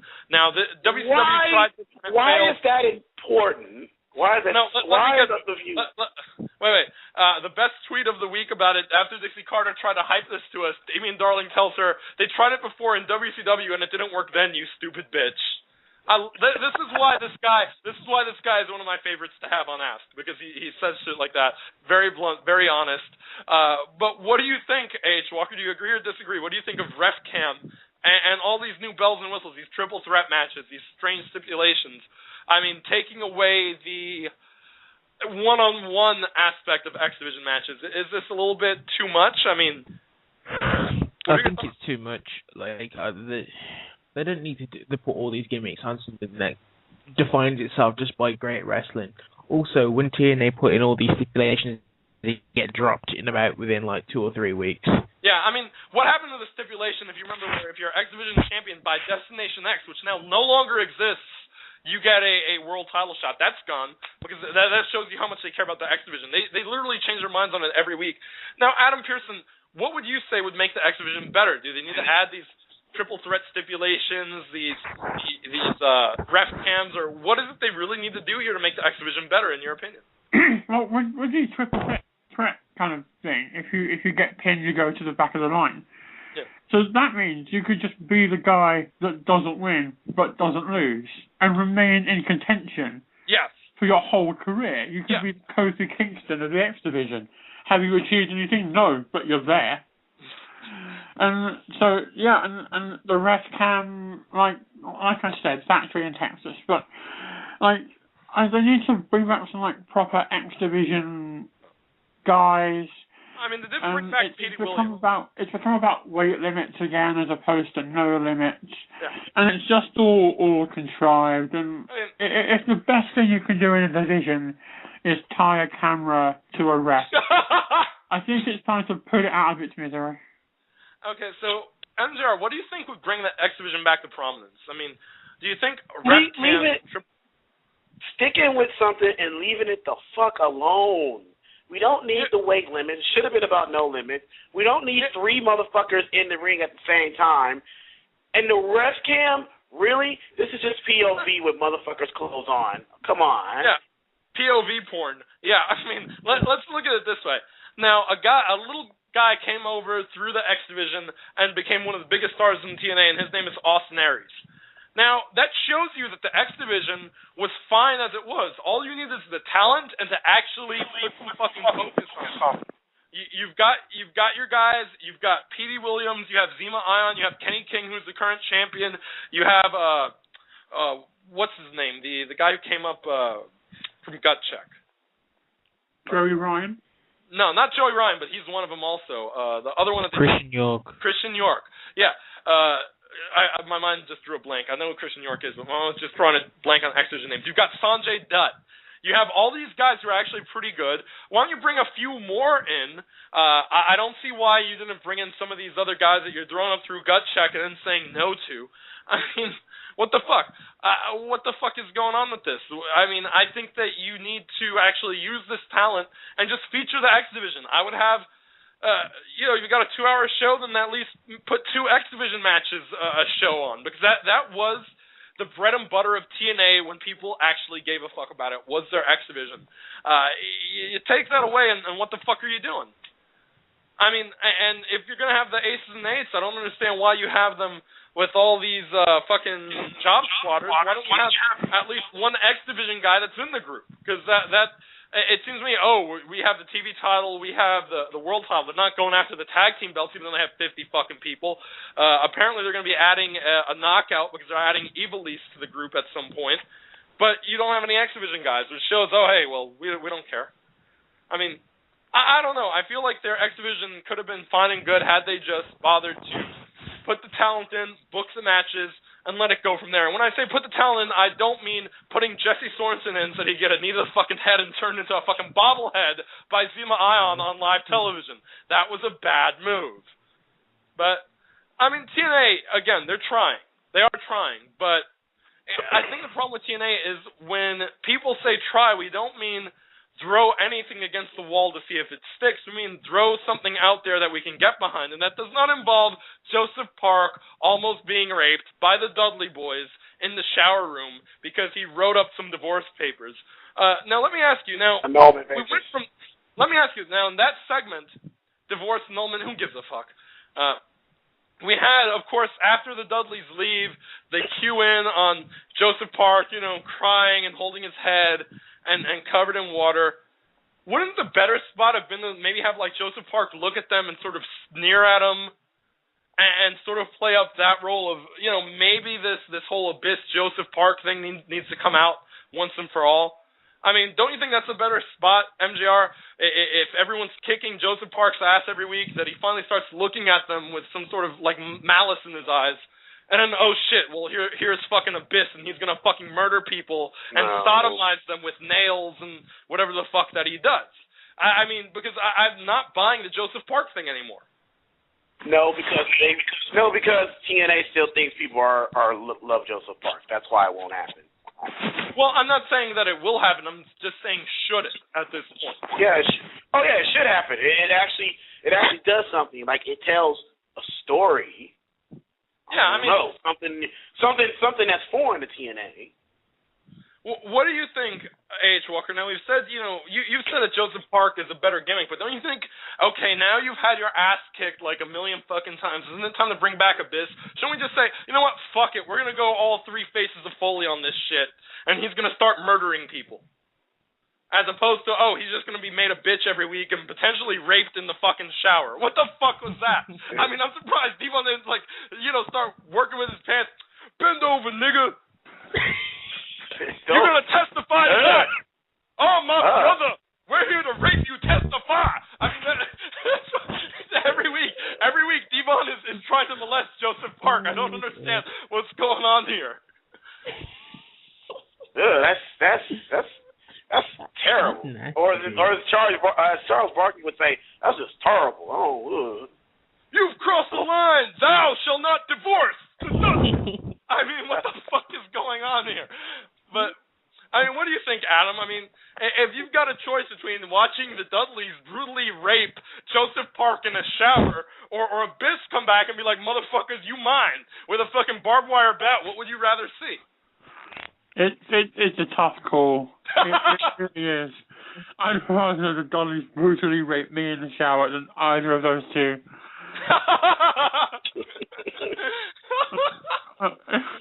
This got really dark really quickly. Hey, that's racist. Just because Devon Dudley is a black man doesn't mean that you can go out and use words like dark. That's where the line is. Like, bend over, nigga, that's fine. Yeah, it's 2013. You can't say nigga on the radio anymore. Look at Django Unchained. What a racist movie that was. They said nigger like 115 times. No, but well, you got to think about it. It was during a time where it was slavery. Yeah, so I'm pretty sure the nigger word would have been very, prominently thrown around. Well, I mean, just to make sure I can have this conversation right, because I was made an honorary black guy 2 weeks ago on the show. Oh yeah, that's right. You were. So you can say whatever you want. It's okay now. Sweet. An honorary black man. Even though you're not black at all. Even though I think you might be blacker than A. Well, no. Technically, he's still an honorary black guy because there are more minorities on this call than white guys. I don't even know what to say about this. This is the way we do every week. Everything is fucking crazy and chaotic. Now, usually there is an after part of the show, but nobody else is on the lines, really, other than Gideon, who's in the wind tunnel. So we're probably going to go ahead and... P.D. Foster in the chat saying, Dudley gang rape, isn't there about 5 of them? Yeah, but I think 2 died, and 1 is Spike Dudley, so I don't think that counts. On that side note, do you guys remember when Spike Dudley was the boss? Because that was the shit. That was awesome. 2006 shit, man. Yeah. I'm the boss. Just pushing the other Dudleys around. He was Daniel Bryan before Daniel Bryan was, because he had the beard thing going on back then, and everyone was criticizing it. Do you remember that? I remember that shit. Oh, God. At least, I'm just glad. You know what? I'm sorry to bring it up. I apologize, everybody, for bringing up the boss, Spike Dudley, because I don't want to give TNA ideas because they'll be like, you know what? Even though Bully Ray's the president of Aces and Eights, Aces and Eights has an emperor, and it is Spike Dudley, and they'll bring him out, and he'll be the fucking leader of the whole fucking group. So if that happens, I do apologize. Thank all of you for listening to the show again. I apologize for the Blog Talk Radio issues some of you may or may not have had throughout the show. Again, thank you very much, and we're going to get out of here with an old clip from the soundboard, if I can pull it up, from back when Vince Russo was the booker of TNA.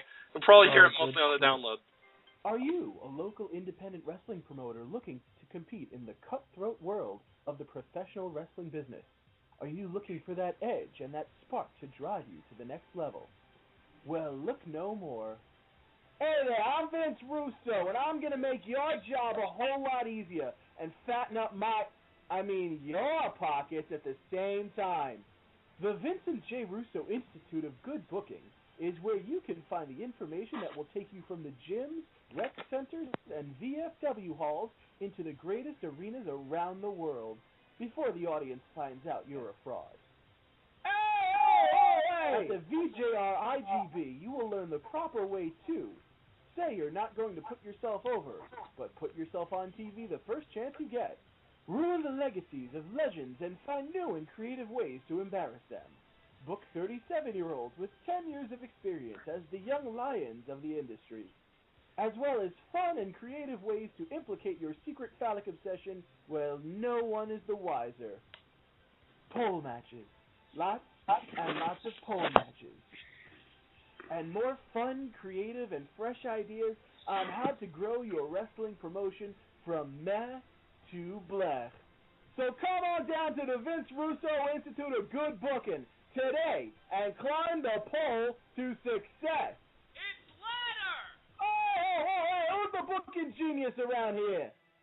The Vincent J. Russo Institute of Good Booking is located at the Learning Annex of Point Pleasant, New Jersey, right on Stuyvesant Drive, across the street from the Cadova. To learn more, call 1-800-SWERVE-1. That's 1-800-SWERVE-1. Can I say that was probably